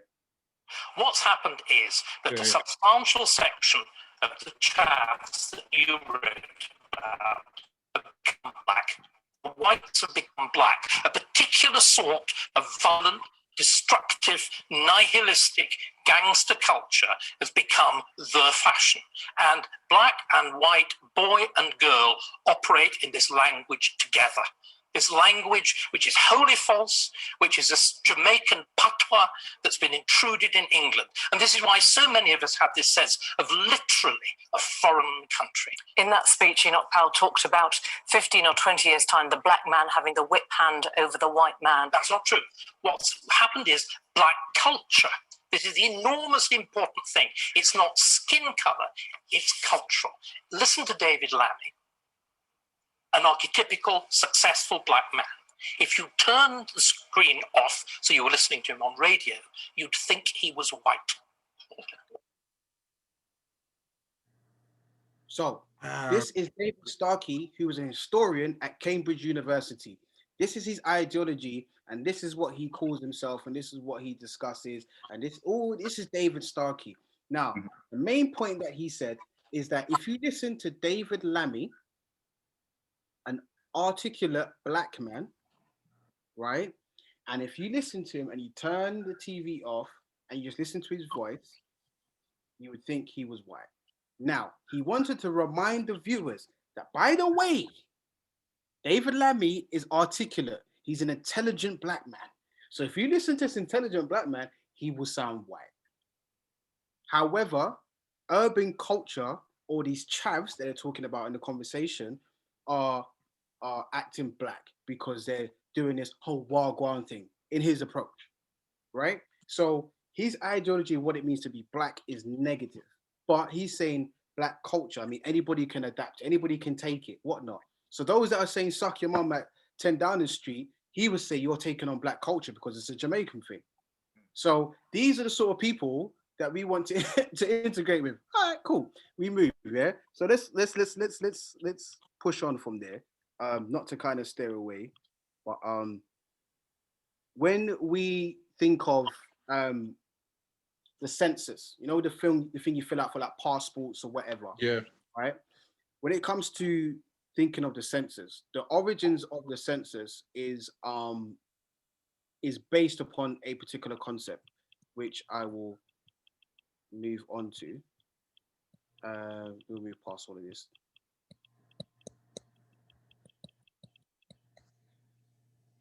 Move past all of this. We don't even need to go into this. For those that are quick with the buttons, if they get to watch this, they'll probably pause at certain points and be like, what's that? Right, so the census, the idea of a census was created in the United States in 1790, but in UK they adopted it in the 1800s. And what it was just to be it was a marker to identify who was who in the United States. They wanted to keep a record of who was in each state, right? So essentially, again, 1790, United States, we know what was happening there. 1800s, we know what was happening within the British colonies in the Caribbean and what's happening on certain nations within on the continent of Africa. But in the census of 1841, people were asked to state their country of birth and in most cases their nationality. The idea of ethnicity wasn't a concept until the 19th century, so the 1800s. And anything other than white was a slave. So that was the only thing on the census, white and enslaved, right? However, there was one section that wasn't really looked at or spoken about. Even in conversations that we have now when we talk about slavery, there's a certain set of people that don't get spoken about, and that's disabled slaves. We don't talk about disabled slaves. So in 1840, the 1840 census was the first time they included disability.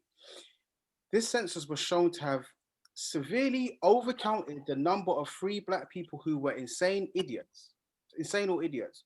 Data that supporters of slavery used as propaganda to argue black Americans weren't able to handle freedom. So imagine on the census, legally, slave owners could put deaf, dumb, blind, insane, idiotic, deaf only, dumb only, multiple, or other. So imagine someone who has a stutter, who's a slave, he will go under maybe idiotic because he can't get his words out. You see what I'm saying? But this is a census that they created to label and put black people in this. So when they started to have these arguments and debates about should they have emancipation, they was like, well, no, because they can't read and write. They're stupid, they're deaf, dumb, and blind. And as you can see here, from Virginia, Carolina, Louisiana, Mississippi, these are percentages of those who were counted as deaf, dumb, blind, insane, and idiotic. But that was legal. You know what I'm saying? And Britain adopted that and had their own sort of census, but it wasn't as bad as it was in the United States. Now, we're looking at the UK census to tie it into why I'm saying about integration. Yeah, it all makes sense. I know it's a bit long-winded, but it all makes sense, right? Looking at the UK census, bringing it to now.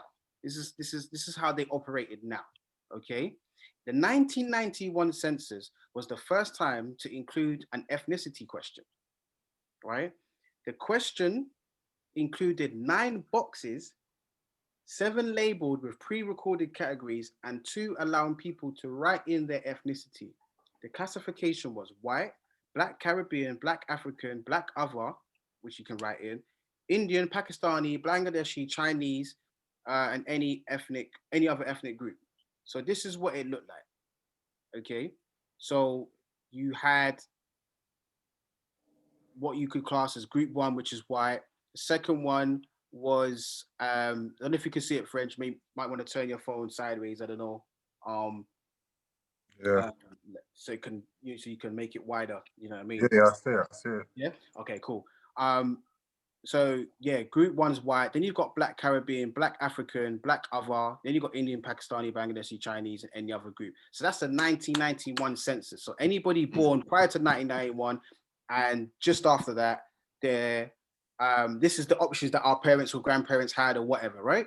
Cool. Mm-hmm. Now this is how they operate. 2001 census ethnicity question included mixed ethnicity. This made the question more acceptable and relevant, though one downside was made it harder to compare with the 1991 census results for some groups.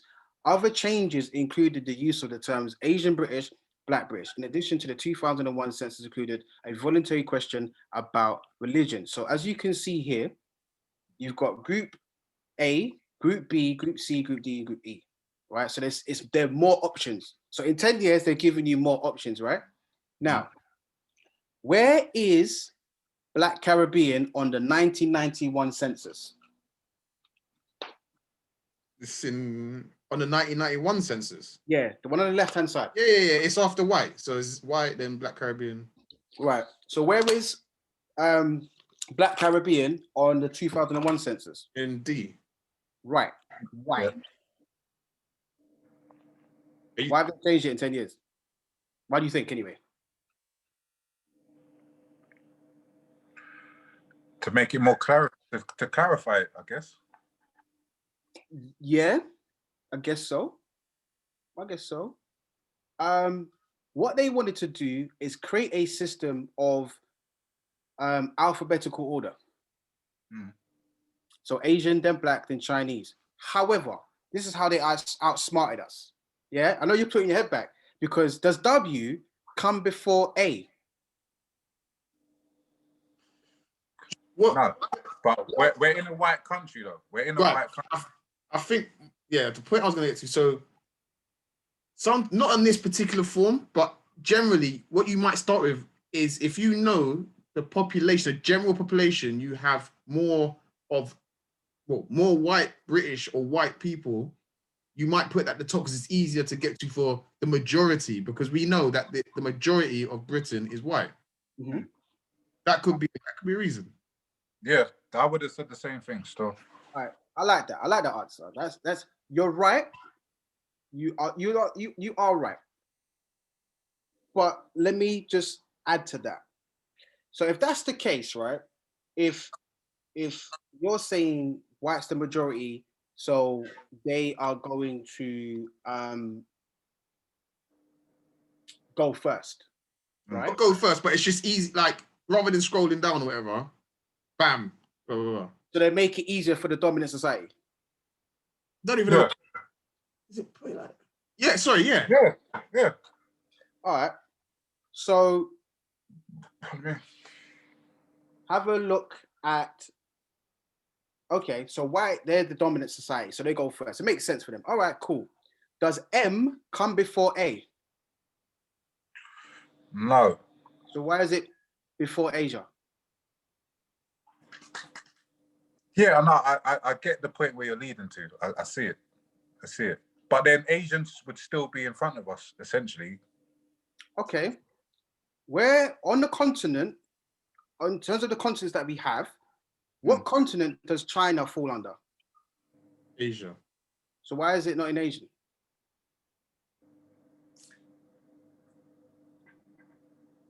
All right, cool. So, all right. No, so to piggyback off what you're saying, let's just stick with black for a moment, right? These people are smart. Does C come before A? Obviously not. So why is Caribbean first in Black British or Black British Caribbean? Again, African. Why is Caribbean first, not African? I can only assume it's because we came over first. No. Yeah, you could assume that. There's no right or wrong answer, but because I haven't asked them, they probably wouldn't agree with me anyway, because they'll say no, because they would have to admit that it's racist. Look at 1991 census. Black Caribbean is first. Black African is second. Same thing with black. All right, let's go to mixed. Yeah. What do you have in mixed? Which one's first? Mixed white or Black Caribbean. It's the same there. What are they doing? I'll help you. What they're doing.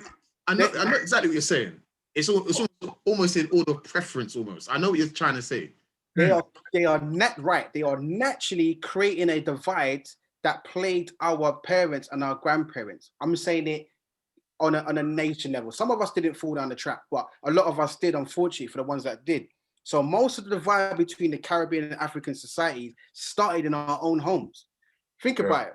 All it takes for a St. Lucian grandparent or parent back in those days to look for the census and find out boom, saying what you said, that the white people don't have to look further down. They don't have to scroll. So the moment that a Caribbean person looks in the census, we are innately just going to go and tick what we're going to tick and not look down. We're not even going to look past it. And then if ultimately our brain can't differentiate between fantasy and reality, like I was saying before. So once we ultimately see ourselves on top, we're going to see ourselves as separate. So they're deliberately putting in the box of black. Remember, you've got Black British, and you've got Black Caribbean, Black African, and any other black background. What could that be? You're either Caribbean or you're African. Essentially, you could be from Brazil or whatnot. But netly, you're going to have more West African roots, so you probably say you're African anyway. But what would you class yourself as? What's the other section for? This is how they're smart. So these people that we need to integrate with, we got to understand white supremacy and how it works. I'll help you. The census comes out every 10 years. So you got one in 1991, one in 2001, right? And what they've done now is they've created divide within certain groups and certain sections. Then within that certain group and certain sections, we are going to debate who we are and what we are. So even on the census alone, before you even been able to say dada or mama, you have been born into a segregated society, even the black community, because they have forced our parents to make a choice. And how they make a choice is building a hierarchy of those individuals. And how they did it is make us believe that we are preferred to white society than Africans are. Or, I mean, I say we as in the Caribbean people are preferred than to African people are, which is just nonsense because we're all black to them. It's still all N-words to them. And how they did it is by integrating our culture into their culture. So Caribbean language, especially Jamaican language, we integrate into British society. So we become more accustomed. Then they'll give us shows like Desmond's or Real McCoy. And then when we get comfortable being Black British, but we're Jamaican or we're Bayesian or we're Trinidadian or whatever, and we become Black British, because that's what they bring in, they give you an identity to stick to, then we feel like we're home. then we can argue against white people and be like, do you know what? No, what do you mean I was born here? I'm Black British. That becomes the argument. And the only reason why we're saying we're Black British is because it was given to us.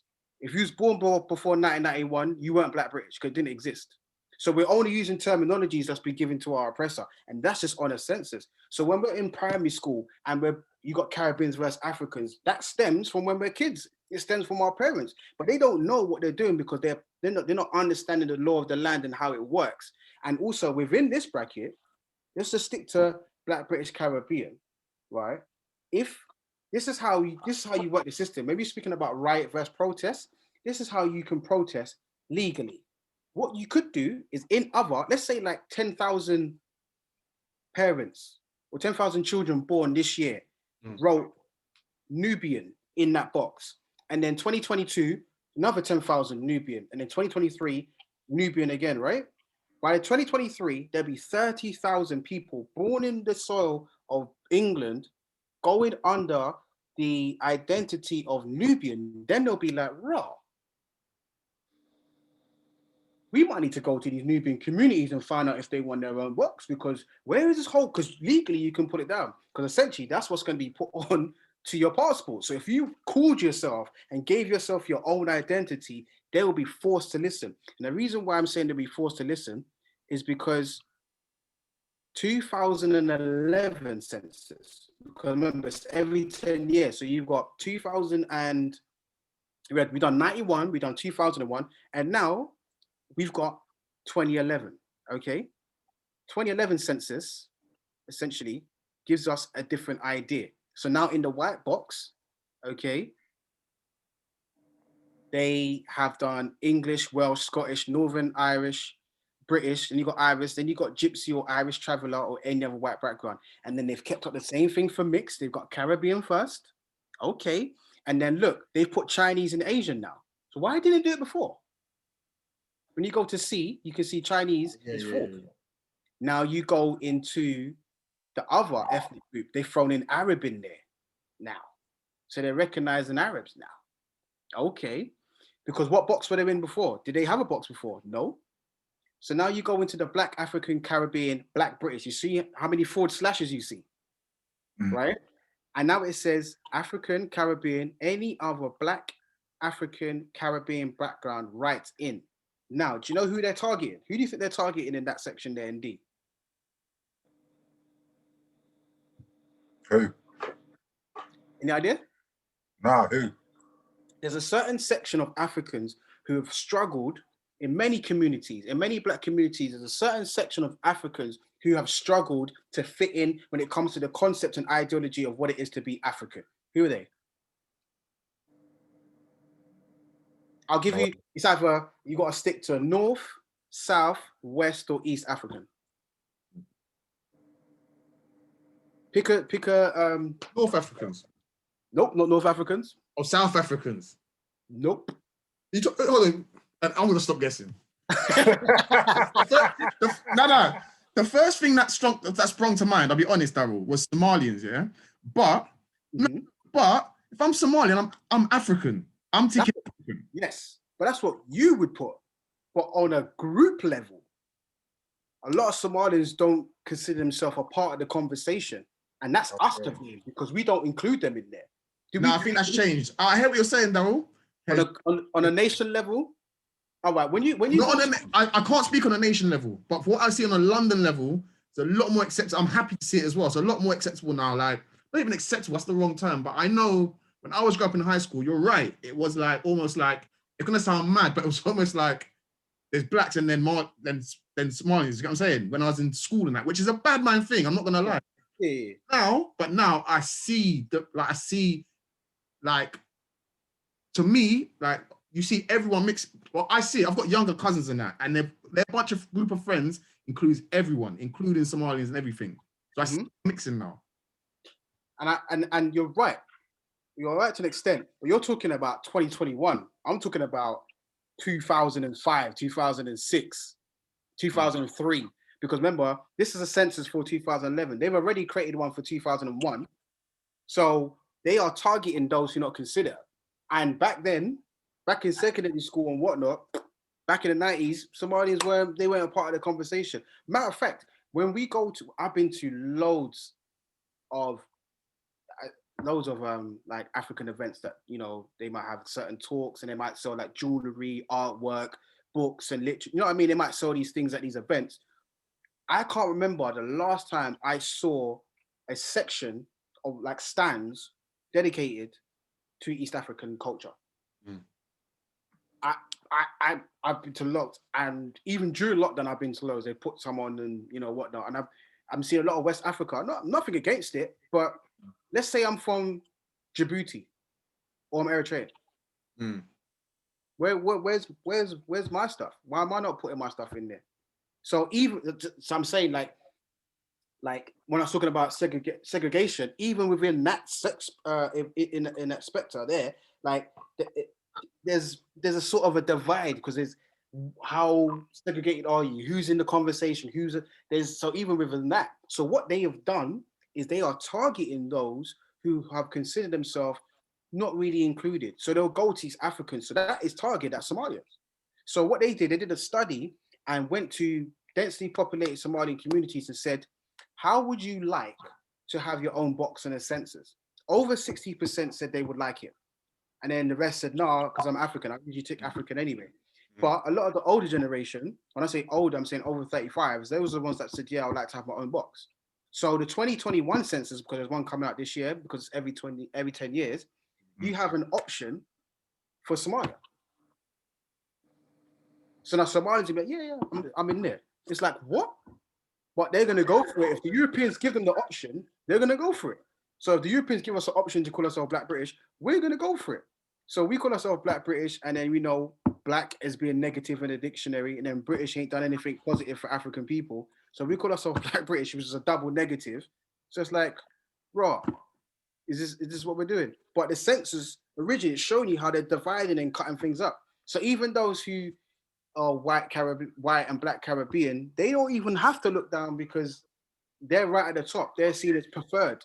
So there's going to be segregation and hierarchy even in that conversation, because systematically, as long as you see yourself as above, then you're not really worrying about what comes afterwards. We don't even look in the other boxes and see how bad mine is, because we want to go for ourselves and then decide on, yeah, that's it. I don't worry about anything else. So a lot of us don't pay attention to the census unless you have them next to you and be like, raw.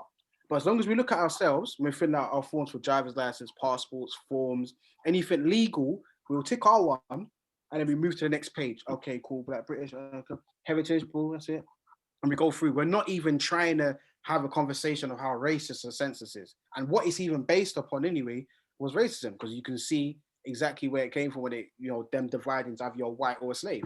So the whole census idea is innately racist. When the 2021 census comes out, have a look. Remember this conversation. Matter of fact, go back to this conversation and you will see, like, raw. Because you know what they've done now? They've got a section for Jewish. Now, there was a debate for Jewish to have their own section, which they do for this one. Same thing with Sikhs and Hindus, right?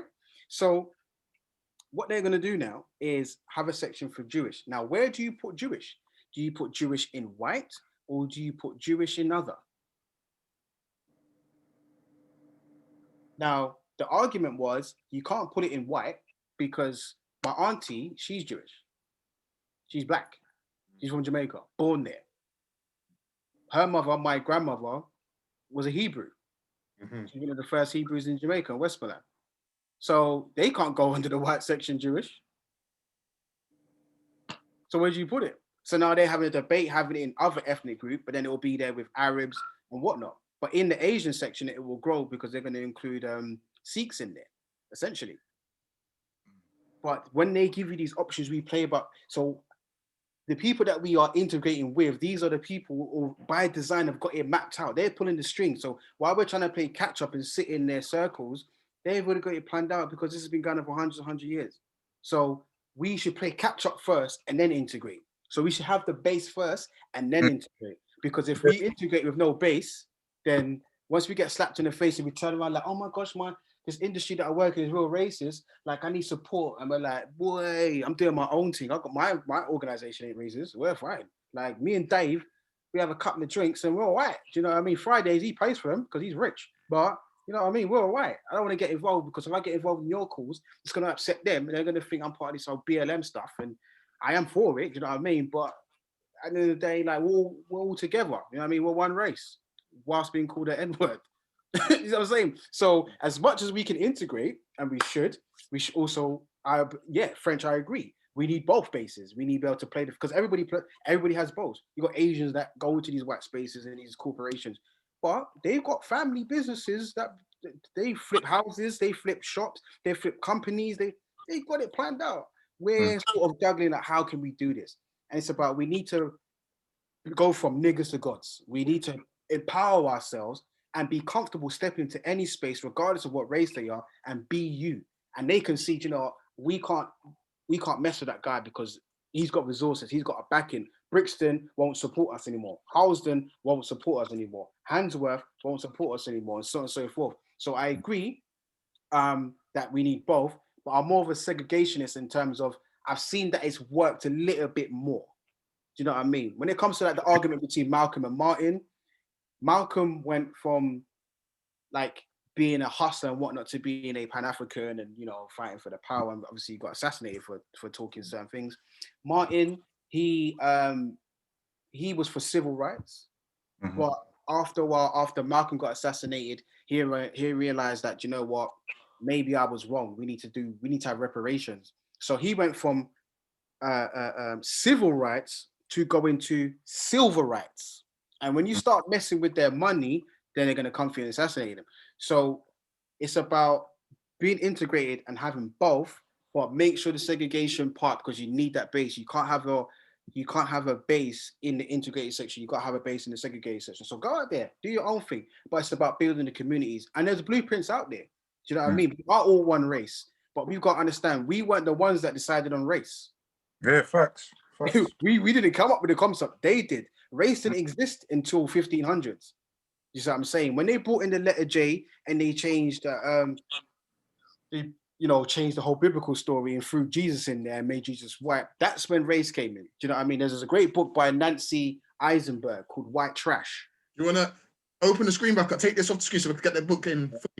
All right, let me stop sharing. Yeah. Right, there's a book called White Trash. Right. Yeah. And by Nancy Eisenberg. Yeah. And this book is brilliant because it talks about the idea of what white trash is and how it starts off with class, but then there is something called the wage of whiteness. I think Malcolm X talks about this as well. And Professor Kinde Andrews talks about this. The wage of whiteness meaning that you could be the poorest white person on the planet, poorest white person. You still have more privilege than the richest black person because of your skin complexion. But white trash, the idea of it is the lower class people of the United States, they have their own wars. So same with the whole police thing, what you were saying before, about it was a class thing about protecting your goods. Yeah. Definitely, 110%. But within that space, the lower class people were still seen as better civilized than African Americans, unfortunately. Even what they call hillbillies and whatnot, even those, them not there, they were still seen as higher class people. So the book is a very thick book. I mean, it's got like over 400 pages, but it's like they got, I don't know if you can, it's in black and white, so you can't really see, but some of the images, so you got the Beverly Hillbillies from 1930. It's a painting, but so it's got stuff like that. I think that's a famous picture. Right, yeah. So, the book's brilliant. It's thick, it's a very long read, but what's it called? Can you hold it up one more time? Sorry, it's called White Trash. Okay, cool. All right. But so she explains the concept of what it is to be, because how the lowest of the lowest people managed to find a way to become the core and the hub and the base for what it is to be American. So for example, like we have to say Barack Obama was the first black president, right? Mm. So we don't say like, because being a president is seen as white. So we have to say first black president, right? So what they have done is finessed, what the United States has done is finessed the whole country into believing like white is the origin. The fact that they say like, I'm an American and you're an African American, it's like, hold on a minute, wait there. Before Britain even got to United States, Spain was doing a madness over there anyway, right? So Africans were there. Let's forget Native Americans for a moment, because obviously they were there, right? But Africans were there in the United States before Britain got on over there. So how can the white Americans say they are American, but African Americans ain't? But Spain was dominating most of the United States, dealing with the slave trade as well, and Africans were on the soil, and then Britain came and took over. So how can they say that they're an American when they weren't even there before Africans? Oh yeah, they were slaves, but they weren't on the soil before Africans. So they've actually finessed African Americans to call themselves African American and not said, all right, we're European Americans. So through their wordplay, through their language, through their textbooks, through everything, they've been able to finesse us to believe that they are the origin and whatnot. And then integration is essentially us moving into them. Remember, there was a certain period of time when there was more Africans on the soil of the United States than there were Americans, or Europeans, shall I say. But through textbooks, through understanding how society works and how the history books work, they finessed us. So touching it back to when I was talking about race and how they came up with this concept. Last thing I want to touch on for this moment, right? This picture here is a famous picture, but this picture is called the Enlightenment, right? And to kind of like break down what the Enlightenment is, the Enlightenment period is, or they call the Age of Reason, was this period of time between 1685 to 1815, where Europeans were considered the forward thinkers of society and the globe. So these are people who wrote books. They created these ideologies and sciences. They were inventors. They brought around laws. They spoke on revolutions, all these sort of things. These are key thinkers in European history that decided that they would be the ones to go to when it comes to understand how the world works. So Immanuel Kant, a lot of people learn about Immanuel Kant if they do social studies, so like sociology and things like that. John Locke's in there. John Locke, he was heavily racist. I mean, is John Locke in? So even imagine that. You can't see, but if I just stop sharing for a second, the page that I was on is a bit on John Locke. You know what I'm saying? And John Locke, basically, he came out with a lot of writings. He wrote a lot of essays, but he wrote treaties for governments.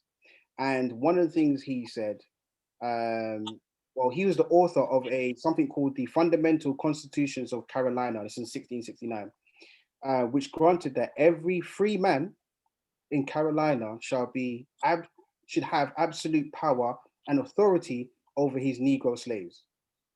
So that was in 1669. So this is a guy that we study at university level, right? Cool. So these are forward thinkers. These are called the Enlightenment periods. You got Rene Descartes, who was a French philosopher who said, I think, therefore I am.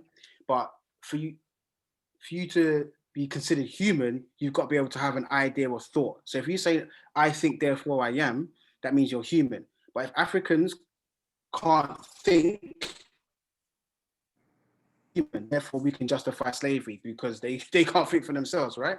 Cool. But that goes back. So during this period in time, I don't even want to cut you, but that goes back to the whole point about information. Yes. Like, this is what I was saying about, this is what I was alluding to earlier, is the information it's always been hidden by a certain, I guess, demographic or a certain percentage of our society. So therefore, again, it leads on to where we are today. 110%. And those people who So David Starkey, who made that comment about David Lammy, right? He's a student of history, so he's read a lot of the books from the Enlightenment period from these Europeans, right? So I remember it's between 1685 and 1815. That was the period of time where these forward thinkers came, right?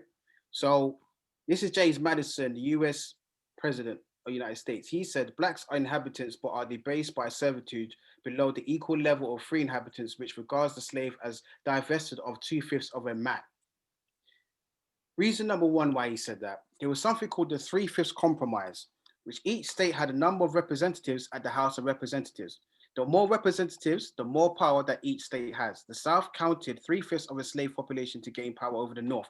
So basically what that meant is, let's say like each borough, has heads of the borough that will go to House of Parliament and argue the case, like we need more money, we need more funding to build roads and trains, right?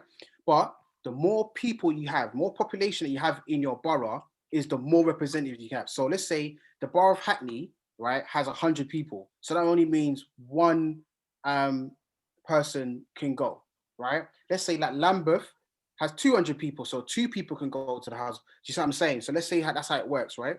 So they decided to get more representatives to go to the House of Representatives was they had to count the slaves because they weren't human. So you couldn't count them before. So it's like, look, what we'll do now, so we'll line up the slaves. Remember, the census is out now, isn't it? So you can count the slaves now. So the census came out in 1790, right? So now it's like, okay, 1, 2, 3, slave. 1, 2, 3, slave. 1, 2, slave. Okay, cool. So that's one. That's one person. So they are counting Africans now as human, so they can get more people to go to the House of Representatives. Another reason why he said this is to justify the treatment of Africans. So in order for him to say they're 2/5 of a man, that means they're not human. That means they're nothing. So if you're on the street and you're walking and you step on an ant, you're not going to feel sorry for the ant. You're going to be like, oh, that's peak, and keep it moving, right? Same thing like that. So for him to justify the treatment of Africans, he had to justify that they're not human. Why they're not human? Because they're considered as animals. Why? Because he's got the ideas from the Enlightenment period thinkers, from those from Europe and so on who are writing these books. So remember, Oxford is flying at this moment. Cambridge is flying at this moment, right? You have this gentleman who said slaves are lesser creatures without Christian souls, thus not destined for the next world, right? And this is a man who was a slave captain who went on a slave ship, and then he hit a storm, and the storm was rocking the boat, and he was like, God, please, if you turn the ship around, I will bring back the kidnapped Africans. The storm went, and then he sailed back, and he wrote a poem because he was an author and a poet, and he wrote a piece in 1779 that says, amazing grace, how sweet the sound that saved a wretch like me. I was once lost, but now I'm found, was blind, but now I see. So what he's talking about, amazing grace, how sweet the sound. When the storm went, it's all calm. It's nice, sun's out. That's beautiful. That saved a wretch like me. What I was participating in at that moment was wrong. It's criminal. I was once lost, but now I'm found. Well, the whole organization that I was a part of, me working with the Church of England as well, I was blind because I thought that what I was as a European man, as a British man, and me being more powerful than African people, I thought that was the way forward, but I can see now. And it's about going forward. So he wrote that. 6 to 8 years later, he returned back to being a slave captain and ended up taking over slave ships because it was profitable. So the author of Amazing Grace, right? He got the ideas from who? The Enlightenment period, the Enlightenment thinkers, right? And also, how many black people sing Amazing Grace every Sunday? Well, now via Zoom.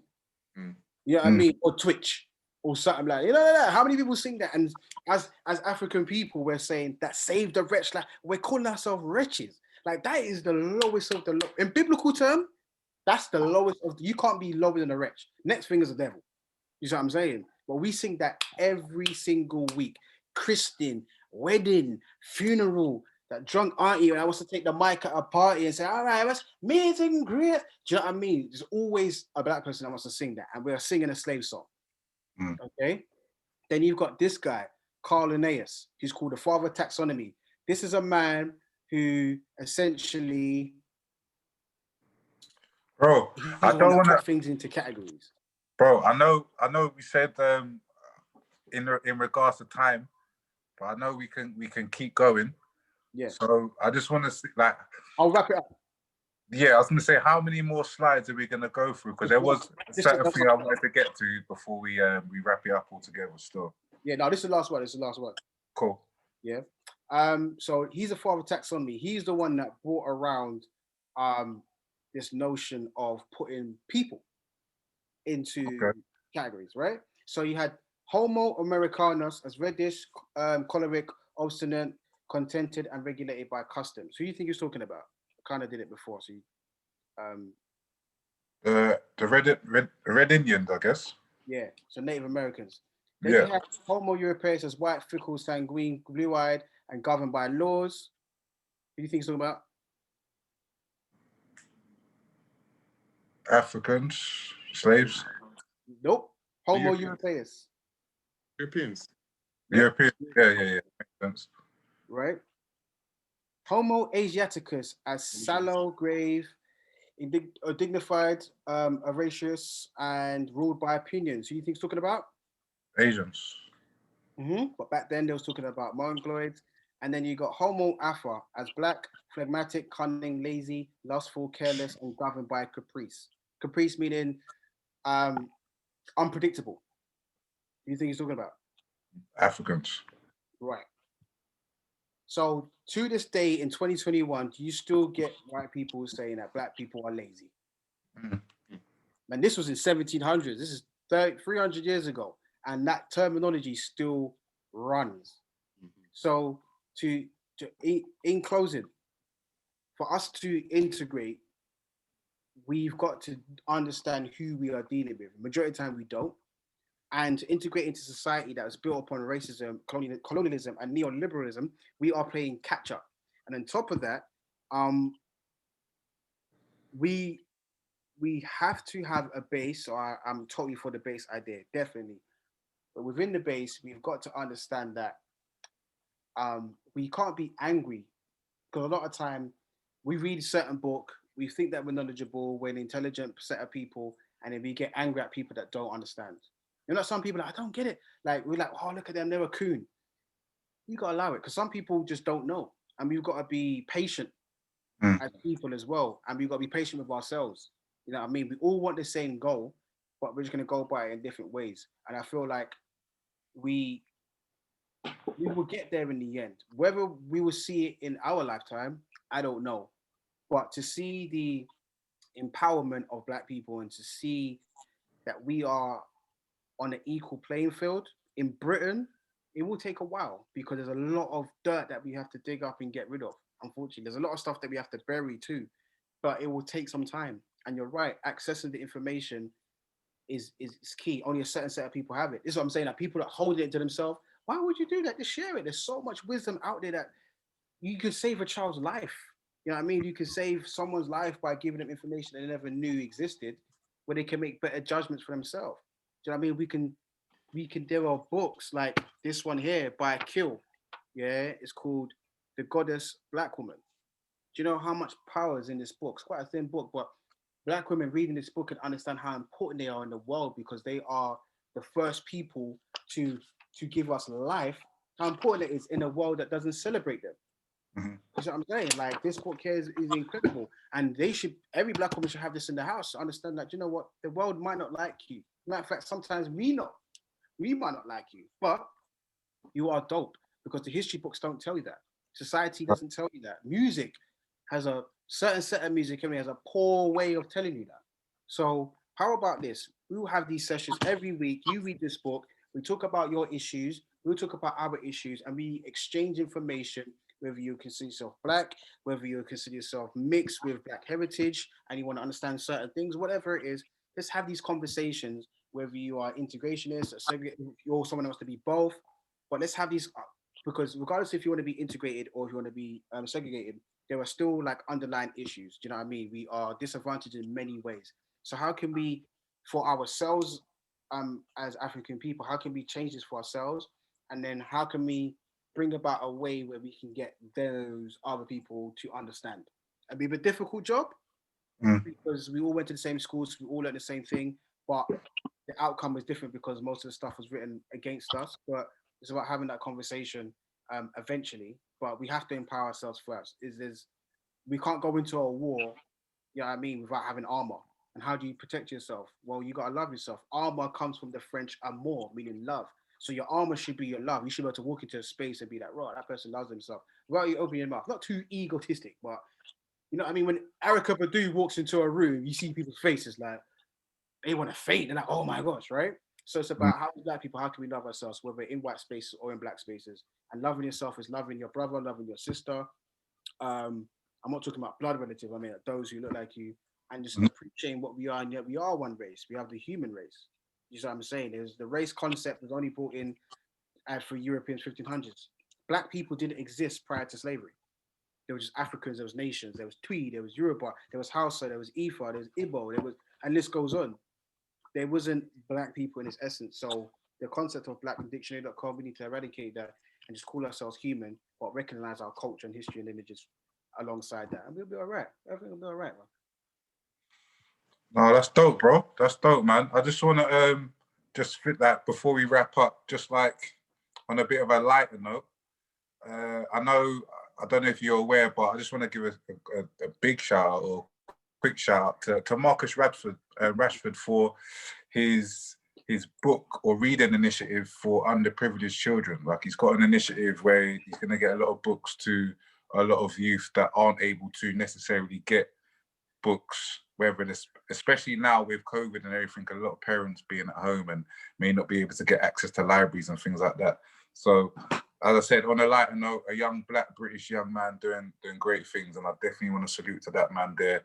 Whether he sees it or not, just know that he is supported by us. Do you know what I'm saying? So, before we totally wrap it all up, last time we didn't have this game in place, but what we tend to do is play a game called Dope or Trash. Now, you've heard of the whole don't judge a book by its cover. Yeah. So we flipped it on his head, and you're going to judge a book by its name, and you're just going to say whether it's dope or trash. Are you with me? Yeah. All right, cool. One sec. This is a good concept. I've never, all right. 1 second. Cool. Let me get the list up. All right, cool. Dope or trash? Okay. Yeah. All right. So the first one being how to be an anti-racist. Is it a dope? Is it a title dope or is it trash? Yeah. Yeah, you used to say whether it's just based on the title, whether it's dope or trash. All right, say it again. Let me hear it again. How to be an anti-racist.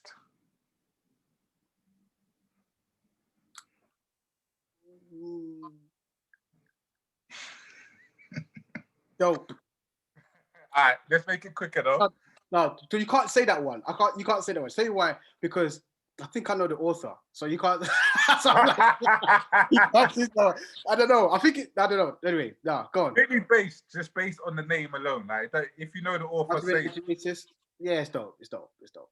The Nickel Boys.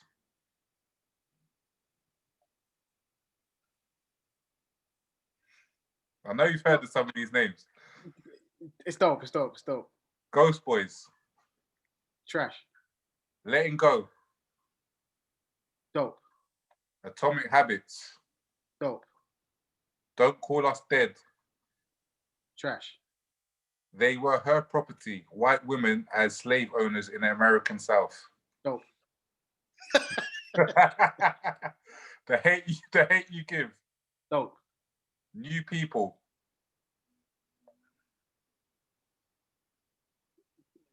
Dope. Sing Unburied, Sing. Trash. We Were 8 Years in Power. Ta-Nehisi Coates.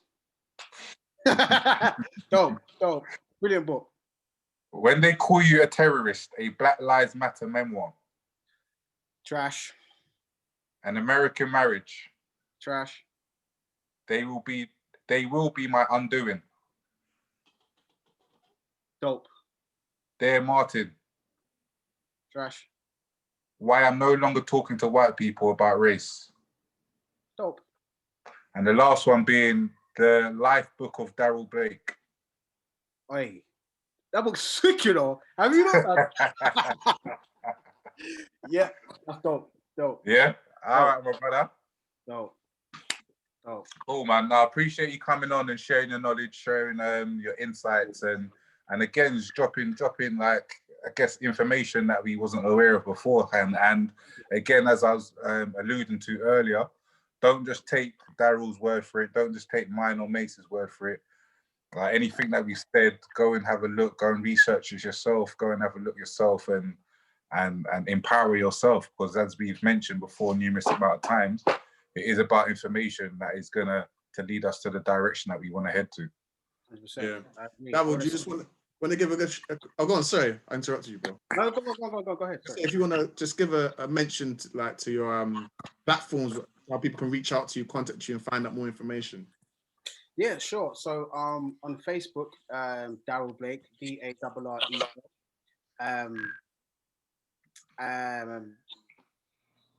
Twitter, it's the same, Darrel Blake. I mean, Instagram. If you type Darrel Blake into, but it's DARREL. If you type that into Instagram or Twitter, my name will come up. Or essentially, type it into Google, my name will be there, and then you will see it. So Darrel Blake, all platforms. I'm not on Snapchat. I don't think my life's that interesting to be uploading videos. I don't know. I just can't do it. Like, it'd be boring. Like, here's a mug. And everything. You don't have to spread yourself thin. Yeah, I don't know. I'm all right. I don't know. Because I'll be showing books. People might get, but there might be a group of people who want to see books on Snapchat, but there's no one doing it, or it probably is, but essentially, like, they might want to follow someone who's putting up content of, like, you should read this book, turn the page, and he said this, boom, boom, boom, like, quick little short video. Maybe I might look into it this year. Got time. I'm indoors, so I might, I might be able to something, yeah. But across the other platforms anyway, just Darrel Blake. You can find me. Reach out, spread love. If you've got any questions, please let me know. Please ask. And like fully booked, like you lot are gonna go far. That's what I'm saying. Appreciate it, bro. You lot are like, don't forget about. Don't forget about me, Thanks for listening, tuning in, whether you're on the SoundCloud, the Spotify, the YouTube, all good platforms. It's at @full_E_booked, or most platforms anyway. But you go into our Instagram, you'll see our link tree in the bio, and that will take you to where you need to be. But yeah, Darrel, thanks a lot for coming on. Always dropping wisdom, knowledge, jewels, gems, history, facts. Everything is there with you, bro. Thank you very much. Yeah. Appreciate it, bro. Thank you so much, man. It's been a blinder, and hopefully next time we do speak, it's about the greatness that we've done in the space of 2021 to 2023, and in person, hopefully. And yeah, definitely, and in person. You know what I mean? Hopefully, we've got some. We will be speaking about greatness and not so much trauma. You know what I mean? So we'll see.